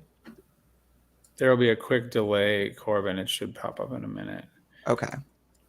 I don't see it yet, though. I'll let you know when it comes up. And there it is. Awesome. Sweet. Sweet. All right. We are the Team 10 for the App Academy Hackathon. We are a group of 4 developers. If you want to go to the next slide, Corbin. Yeah. Yeah. So we're just going to touch on each of these, tell you a little bit about us, our team, just what we did, what tech we used before giving a live demo, and then finishing up. So we go to the next slide. So first about the client. The client was Hello Home Cleaning Company. It's a small local cleaning company based out of Perrysburg, Ohio, that is owned by a woman, primarily targeted at helping out young mothers and other just women who might need their home clean, need a little bit of deep cleaning. So they do everything from regular cleanings to deep cleans before you move, to just about anything you might need. And then if you go to the next slide. Our team is made up of obviously us 5. Fortunately, we're all, or most of us are here on the East Coast. Corbin, me, Alex, Gleb, and Vincent. And then Francisco coming in from the West Coast. So we're all grateful for him putting up with our hours. If we go to the next one. Overall, we had a vision for this project, and that was just to really create something from scratch. Initially, there was just a Facebook page, and that was really the only sort of public information available to anyone who was interested in this business and wanted to know more. So the goal was to create something that provided visibility while also provide a bunch of features that weren't there beforehand. If you go to the next one. So our approach was to use a variety of different technologies, which we'll touch on the next slide, just in order to provide each of those things I touched upon, as well as a pay online option. So we integrated, we used Next13, MongoDB, integrated Tailwind. We deployed it on Vercel, and obviously a whole bunch of JavaScript. We use Bcrypt for auth, FormSpree for email notifications, Trello for communications, tasks, Discord, and then Stripe for payments. If you go to the next one. Yeah, so we had 3 major goals when we were doing this. The first one was just to create something visually appealing that gave information to anyone who wanted to know more about the business. We wanted to give new ways to pay. So currently they were working on a cash and check sort of thing. And this would allow them to have additional options via Stripe while still allowing all those other old ones. And then we also wanted to integrate a way that any new users, anyone who finds them online, would be able to request a quote, learn more about the business, and potentially set up an appointment that way. And fortunately, we got all those. If you'll hit the next slide. We're going to go ahead and move to our demo.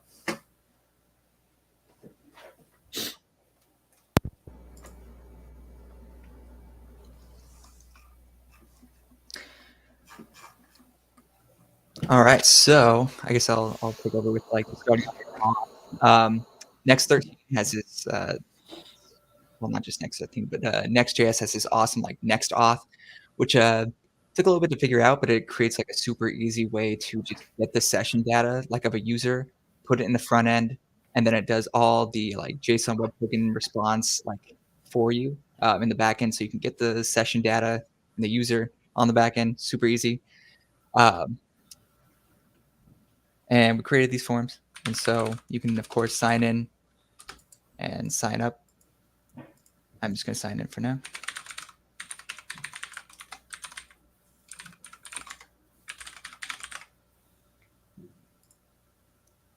And when you do sign in, you do have like options like in the nav bar to be able to do things like make an appointment or to like join the team if you want to apply for a job here.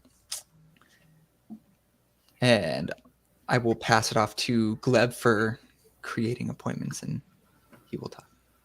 Yeah. Hey, so actually, Corbin, can you log out for me? And then let's go to the make an appointment screen. So you can make an appointment whether or not you're logged in. So if someone, just comes onto the site, wants to set something up, they can start the process, but they will have to sign up and log in to actually finish creating it. So let's, so you can see that the logging pops up. Before you log in, let's take out maybe a couple of fields or one field. We can show that we have error handling on there.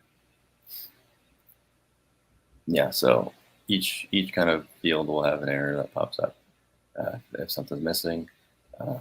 Let's go ahead and fill that back out, and then we can create, and we'll do a login with an existing user.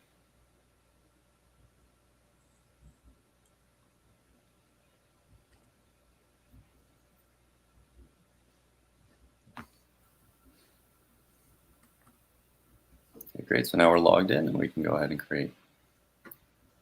And that'll take us to our appointments page, where you can see the appointments that we have being requested for the user. So you can see we have a couple there already that that user has created. And to talk more about this page, Vincent will take over. So basically what you're looking at here is the client side of their appointment page. So from here, new appointment requested from Corbin, it's pending approval. So if Corbin decides to sign out here and refer to the admin side, where on the admin side, we'll be able to update that set appointment and process it as scheduled after getting confirmation. So as you can see, it's a dynamic nav bar as well. Most of the other things that are required for the client are not here for the admin, because as right now, all we need is the all appointments data grid. So looking at the new request appointment status, we can expand on the details of that, and then we can edit the page, move into the specific date that we have confirmed, and change the status to scheduled. And all other information, if necessary, we could update as well. And then once we hit save, it dynamically updates on the data grid. Most of the information maybe would be confirmed online. So, or not online, but after the client makes a request, there will be a confirmation email sent to the client. And I believe Francisco could probably talk about that further.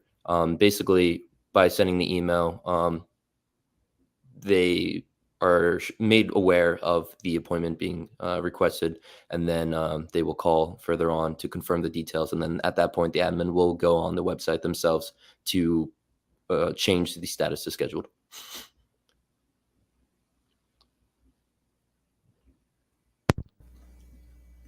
I can just you just show the email.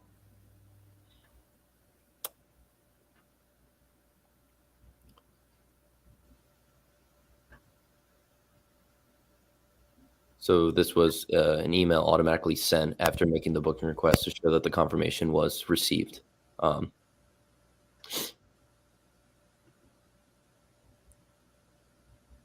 Moving on from here, if we go back to the client side, to Corbin's account,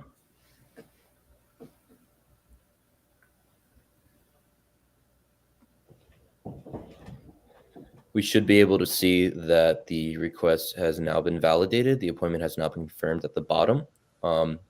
Hoping everything ends well with the cleaning. Now we move into the option for paying online through Stripe. So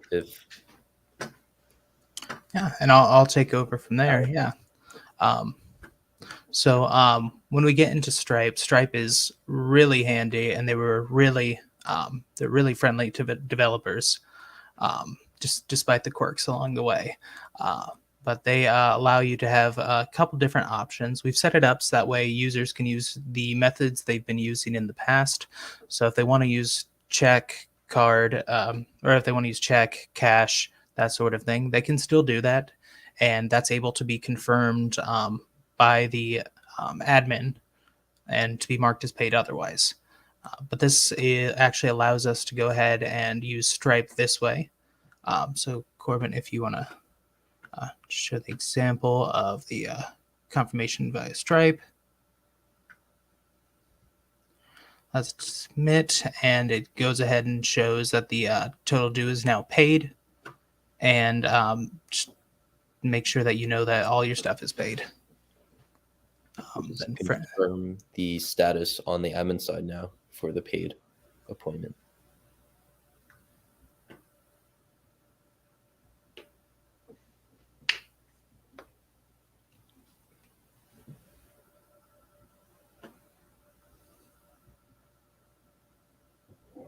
And also there's filtering options on the this page as well. As of right now, we only have 3 appointments, so not much to do here, but let's say it was like 15, 20. There's all options to filter by paid, and they also work together as well. So if you want to check new and unpaid,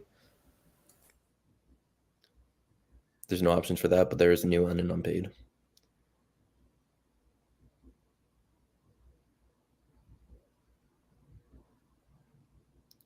Now,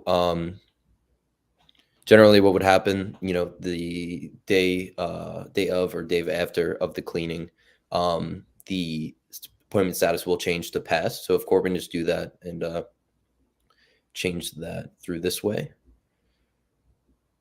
dynamically update the pass as well.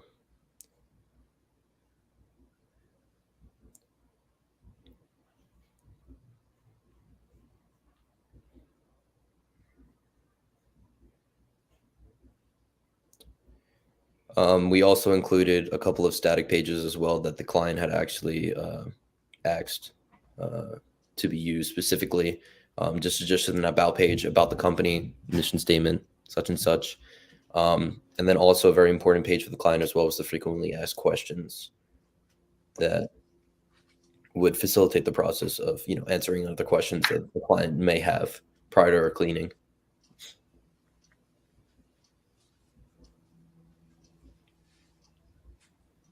And we also have the Meet the Team page that you could go to, Corbin. The company wanted to display the employees that they currently have. And we made it so you could add employees. So could you go to the add membership page? We have a pretty simple form. And we're using the Edge Store to upload and store the images. So you can fill that out. Add a picture, you set it, and then it will allow you to submit the form. And the new team member you just created appears, and you could edit and delete it with the buttons on the side. And that will delete directly from the Edge Store bucket or update the picture. To talk about the confirmation emails earlier, yeah, we use resend and react emails to send confirmation emails to the user and to the company to let them know that new booking was requested. And we also have a join our team page so you can sign up. Yeah, if we could just go back and edit one of the team members, I think. Oh yeah, if you just update a name or something.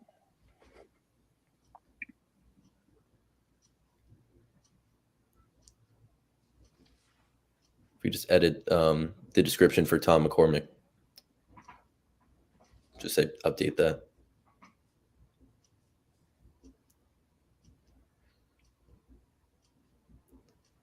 Yep, seems great. Definitely not biased. Not at all. Not at all.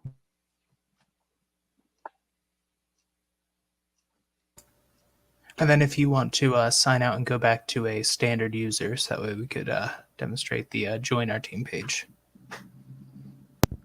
Yeah. Or join our team page, you could apply now. So you could hit the apply button. And right now we just have it to you paste your resume because the free version of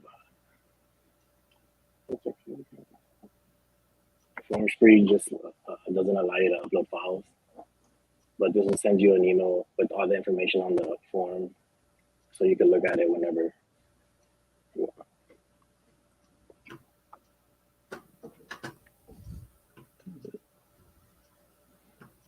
And right now it's sending just to Francisco's email, like as it would usually send to the owner. All right, well, that is time. Do you guys have any final words about the project? It was really fun. We learned a lot because we used a lot of different new technologies. So it's pretty cool. I think definitely there were some challenges we ran into, especially with the client. She has quite a busy schedule as of right now. She just adopted a new child, so that was some conflicts as well. So we were kind of just moving ahead with what she initially had given us, as opposed to working with her actively. In the future, we hope to implement new things like Go Reminder, which is already a software that she uses right now to send reminder text to clients for upcoming cleanings and also payment statuses. But since we didn't have any of her login information, we couldn't necessarily implement that entirely. Awesome. Well, it seems like you delivered quite a bit of value, and you will continue to if you continue to work on the project, which I hope you do. And I'd love to chat more about it, but we got to kick you guys out for the next team. So thank you for sharing your work. There will be a week of judging and deliberation and all that, and then we'll be sharing out the full results from the hackathon next Monday. So thank you guys. Great work.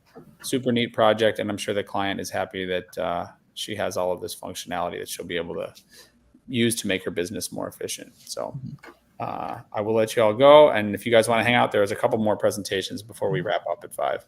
All right. Thank you so much. Thank you. Take care. Thanks. And then we'll just have a brief pause here while we bring the next team in and get them set up on the stage to present their project. So I'm going to go on mute for a minute and just make sure that we've got everybody ready to present.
Hey everybody, how you doing? We're good. Awesome. Well, it is 4:20 Eastern, which is presentation time. So I won't waste any time. I'll let you get right into your presentation. You'll have 15 minutes to walk through your project. I will just go ahead and mute myself and listen along with everybody else. And you can share your screen and take it away. And I'll try to give you updates on the time in the chat just to keep us on schedule. So the floor is yours. Take it away. All right. Is my camera working? Yeah, your my camera's camera working. The camera is that's a problem.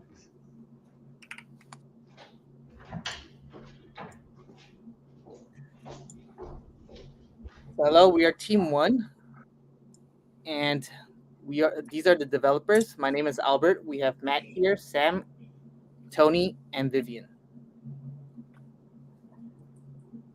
Sam, All right, so our awesome client is Ihioma, and her business Kira Hairs and Braids, where she sells these beautiful braided wigs and other hair care products. Honestly, finding a client was one of the hardest parts of the entire project. Finding local businesses and reaching out to potential clients to take on for our hackathon project was just uncharted territories, and we didn't really know where to start. But through a simple LinkedIn post, we were extremely fortunate to have Ihioma reach out. to us in hopes for an e-commerce website. Initially, we chatted over the main features she wanted from her site and some popular sites she wanted to draw ideas from, such as like the modern layout and like the feminine theme of Sephora. From there, we invited her to a Zoom meeting where we discussed the problem that motivated her to reach out to our team for an e-commerce site, order security, and customer relations. In the past, Ihioma was primarily selling each of her products through direct messages. She had been working hard to market her brand, market products, answer questions from her customers, and complete orders, all from her various social media accounts. However, she realized that there have been many instances where her customers just didn't feel comfortable conducting businesses that like transactions that way by just transferring her money with the hopes of her holding up her end of the bargain and sending them the products. Ihioma understood their worries and needed a solution, which was where our team came in to save the day. Matt. Yeah, of course. So we needed to have a secure payment processing system that was streamlined so our customers would be readily able to use this website. So we just brainstormed potential options such as like Stripe or Shopify. And we decided to go with Shopify because they actually had an API that we could have used. So we were able to fetch the data from their backend and just display all that information for the website. So we went ahead and decided on Shopify. And to discuss a little bit more about all the other features that we implemented, we have Tony to talk about that. Yeah, so expanding on what Matt said, we did implement the Shopify API, and this is a powerful API. It allows for multiple features such as product management. This product management feature is the main reason why we use it, because you can create, update, delete products on the Shopify dev page. And it also allows you to use Shopify's payment processing. So you could just manage all your orders from your Shopify like dev user page. And then we also just implemented other features such as user authentication, so you can log into the website. We implemented reviews for other customers to see from previous customers that have purchased items. We implemented a search option so you could just streamline your search and find products easier. And then we just have categories for each product, so it's not just one big page of like hundreds of products. So you can just find each item you want more easily. Vivian? Yeah, so the least technology is what we use to build this amazing website, except what we learned at Academy, we use the new design tool Figma to start our project. And also for the backend, we use Flask to store our user data and to log in and sign up. And we have heavily relied on the third-party API Shopify to make the whole website functional. So Albert, can you start our demo time? So our whole project start at the whole idea, what should our project looks like? And Albert, can you just move to the left? So at the beginning, we don't know what the website will look like. All the whole industry nowadays, they use Figma to create a wireframe to how the website looks like, and then assign all the different pages, component to different developer. So our whole website start as this Figma file. We try to, at first, we implement the login and sign up file. Can you, to the left side a little bit? Yeah.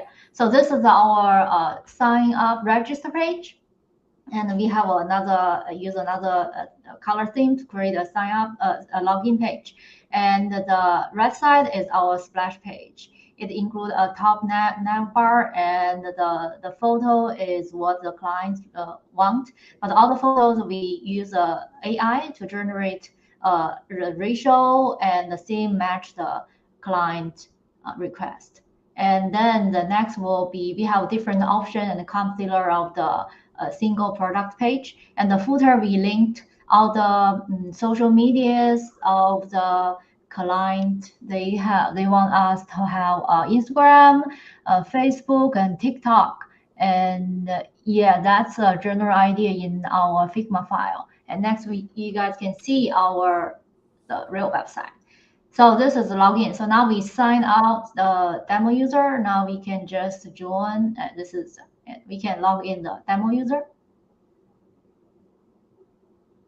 Okay, after you log in, we have a search function, and also, yeah, we can search the braids, and it will give us all the products have the keywords braids. Yeah, we can go back to the main page, and when you scroll down, they give you the different categories for the users. You can choose which category you want to shopping, and yeah, Alva, can you go to the all products? Yeah, this is our all product link. Yeah, so this is our all products page. We implemented a fade in feature for whenever the products load. So if you briefly saw for a quick moment, you saw the items fade in. Additionally, if you scroll all the way down and there's more items to look at, you can click this pagination button and it'll fade in as well. This was a sort of a challenge for myself just because this was my first time implementing a fade in feature like this. So it was very interesting and somewhat difficult to implement from scratch. I also had a breadcrumb trail implemented right there that can lead us back to the homepage where we can go to select another category.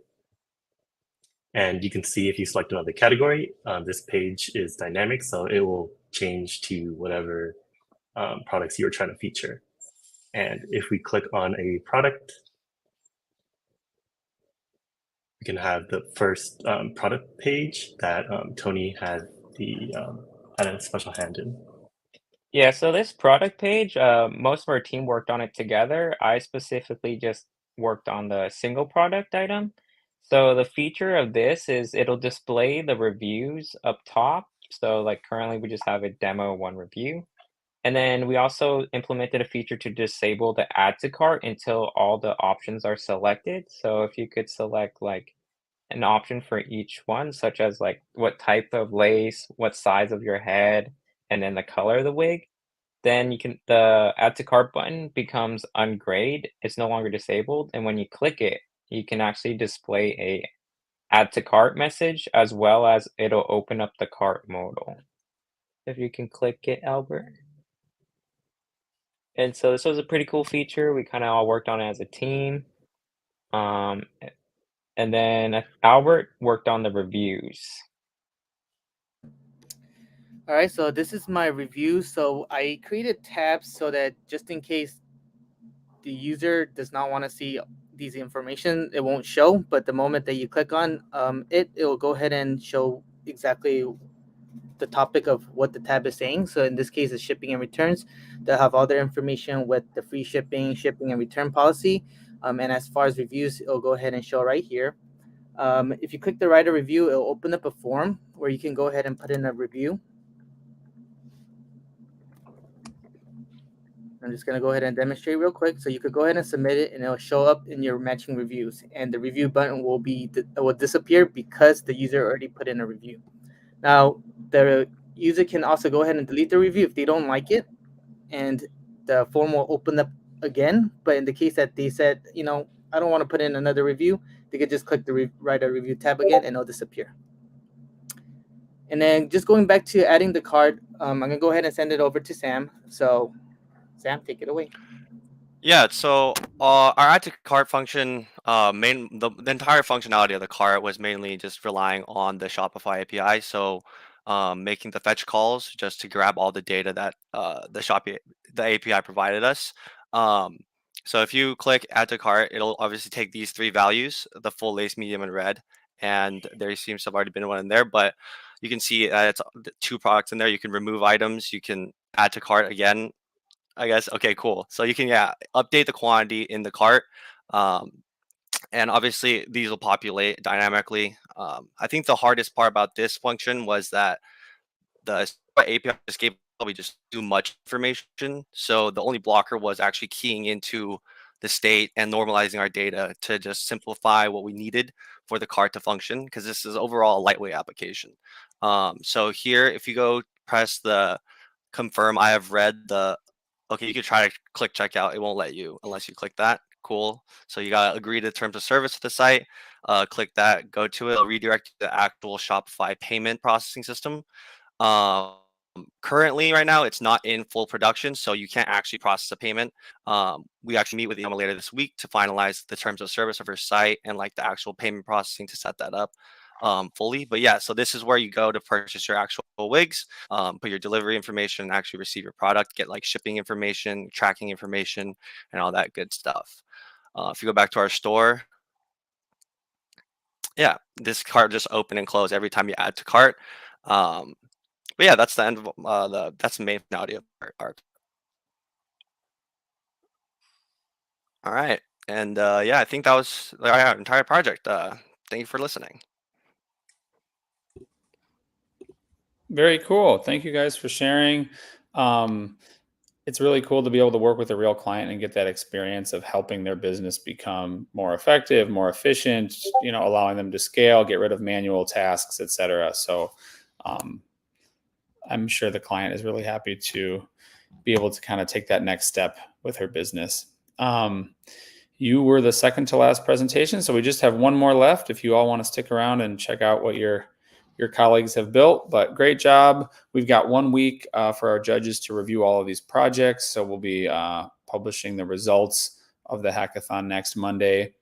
And obviously, I encourage everybody, including your team, to continue working on these projects, add them to your portfolio, and use them, you know, as talking points on your job search as you're looking for your next roles in software engineering. So with that, I will say goodbye for now, and we'll have an update for everybody next week on the results. Beautiful. Thank you. Thank Thanks, you. folks. Thank you. We will take a quick break. We've got our last presentation coming up at 4:40 Eastern in just over 5 minutes. So we'll hop off for a minute, gather our final team, and then we'll bring them on stage to present in just a couple minutes here.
Hello, everybody. How you doing?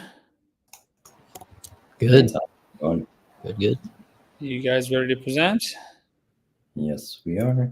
Awesome. Well, you are our last team. We have had almost 5 hours of presentations and all sorts of different projects. I don't know if you all were sitting in for some of the earlier presentations, but excited for you to bring us home with the final presentation. So without further ado, I will let you get underway. I will just mute myself and listen in with everyone else who is watching the stream. You'll have 15 minutes and the floor is yours. So go ahead, share your screen and tell us what you've been building.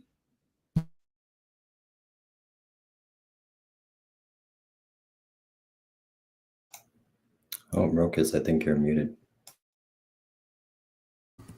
Oh, hi. Can you hear me now? Yep. All right, sweet. Thank you. So first thing I'm going to do is share my screen. So let's get that out of the way. Hopefully my computer doesn't catch fire. Okie dokie. Can we all see? Yep. All right. Yeah, I'm expecting a resounding applause for that. Anyway, good afternoon, everybody. My name is Rokas Jaryomenko. I am a back-end developer representing Team 3. And I'd like to give the rest of my team an opportunity to introduce themselves. Oops, here we go. Hi, my name is Michael, and I am, for this project, I'm the full stack engineer. I worked on both backend and front, and really nice to see you. Hi, my name is Jongchi, and I mainly work on the front end, but also flex between both front end and back end. Hey, my name is David. I mainly worked on the front end with Raul. Hey, how's it going? My name is Raul, and I worked in the front end with David. Okay, so that's our team. And I'd like to get started with our story by telling you about how we came across our client. So CityMove is a real business with a production level code base. Their business practice is to have customers post jobs up on the website and have movers bid on those jobs. So essentially, it gives customers the opportunity to use the website to find the lowest possible rates for their potential moves. And you can understand with that business model, having a functioning website is extremely important.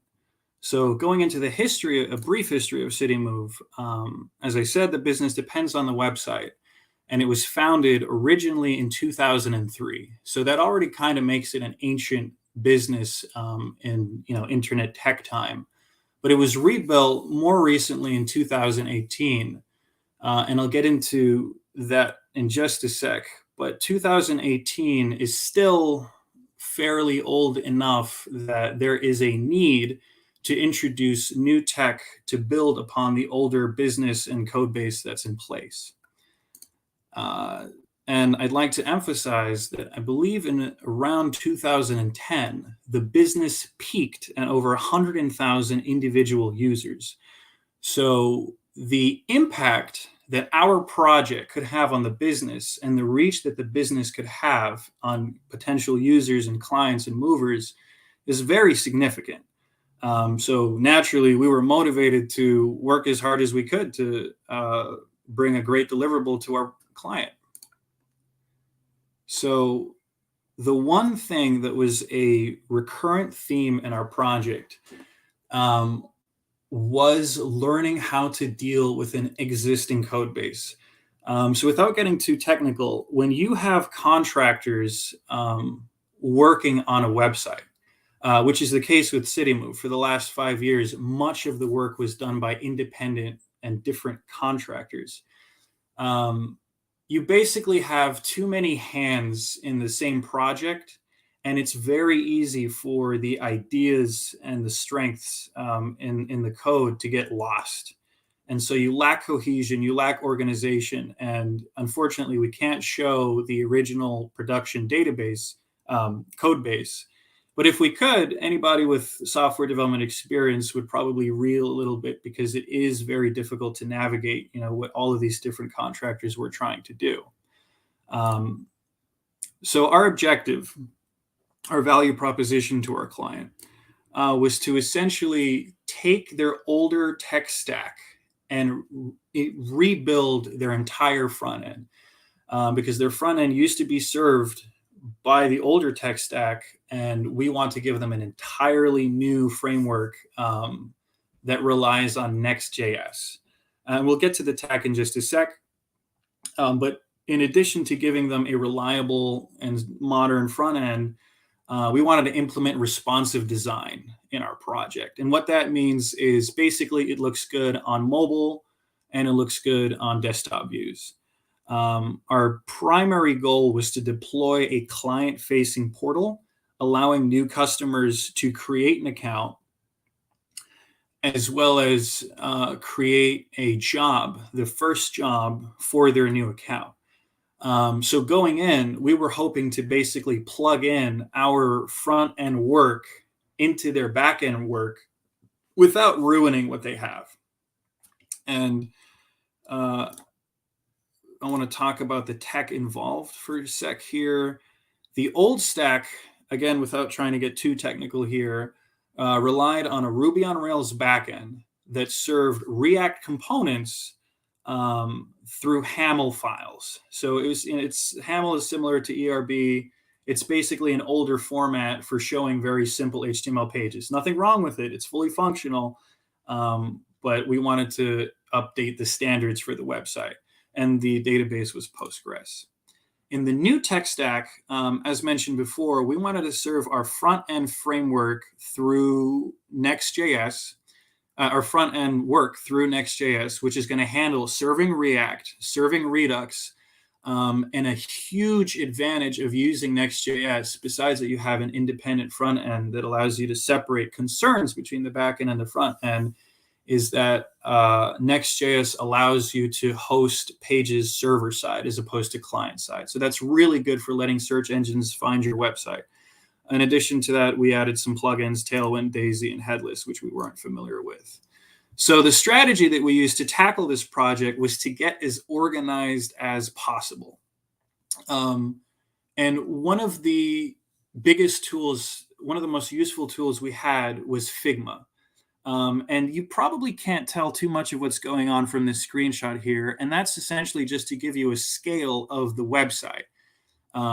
Because this is every single page that we worked on, plus screenshots of the original page mapped out. So this was the foundation and invaluable for us to see, okay, this is what we want the page to look like. Let's map the page out and move forward, with having our front-end developers create the components and their back-end developers connect those components to our existing database. I don't know if anybody from our front end wants to add something about building out the Figma components here. And then our journey itself. So our first week, we found our client, we installed the new tech stack, and a lot of this was unfamiliar to us, right? We've never used Next.js before, so getting it to work properly was a little bit tricky.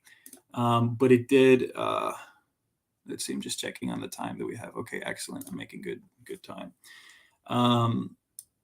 The new tech stack was very tricky because we'd never used Next.js before, and there was a lot of specific details we had to overcome with the client side and the server side rendering to make sure that the advantages of server side rendering are being leveraged, right? If we have Next.js basically giving the user the website files and you're not rendering it client side, then that kind of defeats the purpose of using Next.js in the first place, or at least you're not leveraging that huge advantage. And a big part of that was getting our local environments to work with this tech stack. We had to configure, we have the right version of this, of Ruby, of Rails, whatever. That took up actually most of our time at the, in the first week after we have our client. During our second week, we began leveraging these tools, as I was talking about before. Tailwind was a very interesting plugin for us to use because for those of you that are familiar with software development, The websites often run on what's called CSS, which basically allows people to style and format the appearance of websites. Tailwind is a tool that lets you take that formatting process and write it in line with the rest of your code. So the argument there is that it's easier to manage the use of Tailwind. And Tailwind has some really nice plugins like Headless UI and Daisy UI that allows you to quickly spit out pre-built components for your page. So in other words, week 2, our front-end team was just churning out UI components, but they didn't have much functionality yet. And that's when, during week 3, the back-end developers, including myself, focused on making sure that the UI components actually did something. So it didn't just look pretty, but it maintained the functionality that the clients needed. I would also like to point out, Rokas, that me and David took a really long time trying to compartmentalize everything structurally in the front end, so that our clients, Eugene and Paul, can sort of, if they wanted to update something or if they wanted to make something, we have templates that they can use, and it would be easy for them to update whatever they wanted because it's all structured in a really good spot. Mm-hmm. And so while you were speaking, I switched over to the demo view so we can actually show you what the website looks like. So this is a bit of a strange view because it's showing you the phone view of the website. But this is what I mean by responsive design. This is what the website normally looks like when you log on through a laptop. You can see that it takes up more of the screen, and all of the same components are there. But when you switch to the mobile view, to show that the design is responsive, you can see that as I scroll through the page, it snaps to each page section, and the sliders here still have functionality, right? This is actually hitting the database with a custom backend route that we had to write. And the carousels here move, which is, always nice. So I'm going to, in the interest of time, jump right into the onboarding process. So if I click on Get Started here, you see we have some demo names. So I'm just going to pick a random, couple letters. AA at AA.AA. Obviously, none of this is real. But once again, if we follow through with the onboarding process, we can see, that, again, it's storing the information on the so far on the front end. And this is matching the client's onboarding process on their website, but hopefully in a way that looks more present. So the moving from address doesn't matter. The moving to address doesn't matter for the sake of the presentation, of course. We have a dropdown where you can specify some more more elements of your move. I'm going to go next. I'm not going to do the uploading photos here in the interest of time. I mean, I don't even know if that's going to come up. Oh, wait. Here, I'll put up a picture of myself. Why not? And here is where you would specify the furniture that you would include as part of your job, right? So if you're going to say, hey, I want to move, I'm going to move a mahogany, I'm not going to spell and check myself, mahogany chair, and I'm going to give it a quantity of 2, right? And then say, oh, it's a very heavy mahogany chair. It's like old, it's really old or something. And then, of course, you would add more furniture and more rooms, more furniture to your room. You could do, a bed or whatever. But once you've chosen what furniture you want to move or include as part of your move, you get a screen that basically, asks you if you want to confirm your move. Go through that. You say, okay, I want to include these boxes and as part of my move. And then lastly, you get to the calendar view where you can choose, okay, I'm free on these, dates to move on this week, or, I could go to the next month and choose those dates, or, oh, no, never mind. I don't want to do that month. So I'm going to do some dates over here. And then finally, once you have that information selected, you can include like a basic budget price that you want. You might want, a basic budget limit that you would be willing to spend on your move. Hopefully not $3,000, but let's just say 300. And then when you complete your job, again, we're given the opportunity to finish signing up for an account. So phone number doesn't matter, or I think it has to be 10 numbers. That actually might matter. 3, 4, 5, 6, 7, 8, 9, 10. Password, AA, how did you hear about us? AA, send verification, whatever. So over here, you should see let's take a look at that real quick once we complete our job. You're going to see a bunch of errors. And the reason for that is when you are working on the front end in a 3-week hackathon, you have to go back and change existing backend routes to make them fit with what you're trying to do on the front end. And we've basically collected all of this information to try and send to the backend.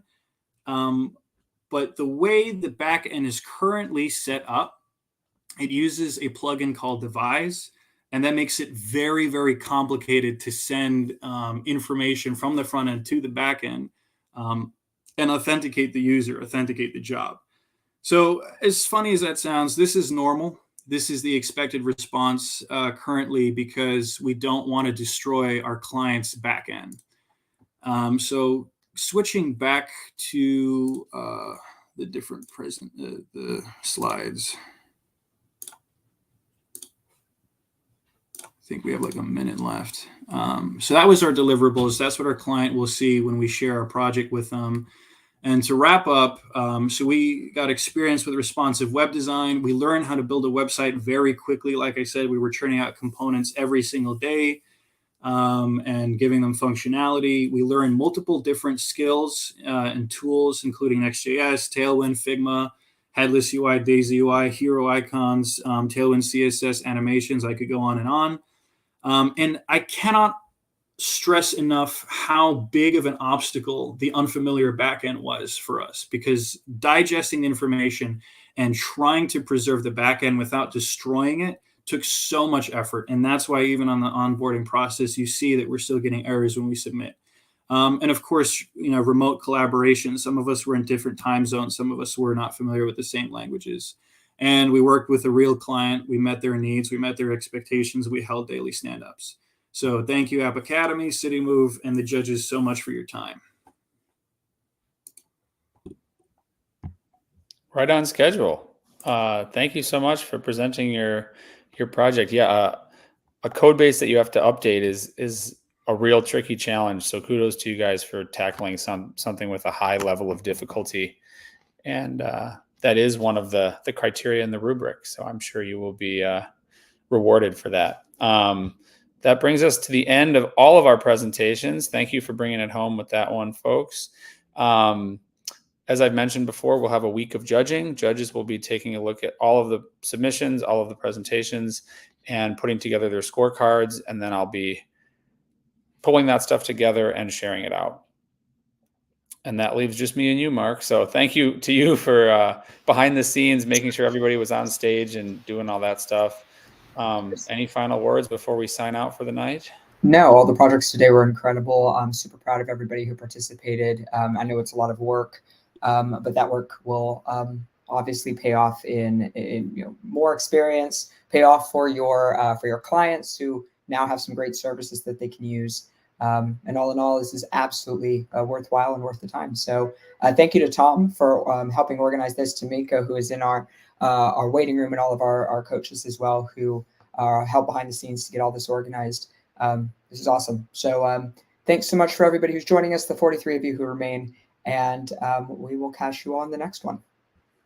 Take care. Have a good night, folks. Thanks for watching. Bye.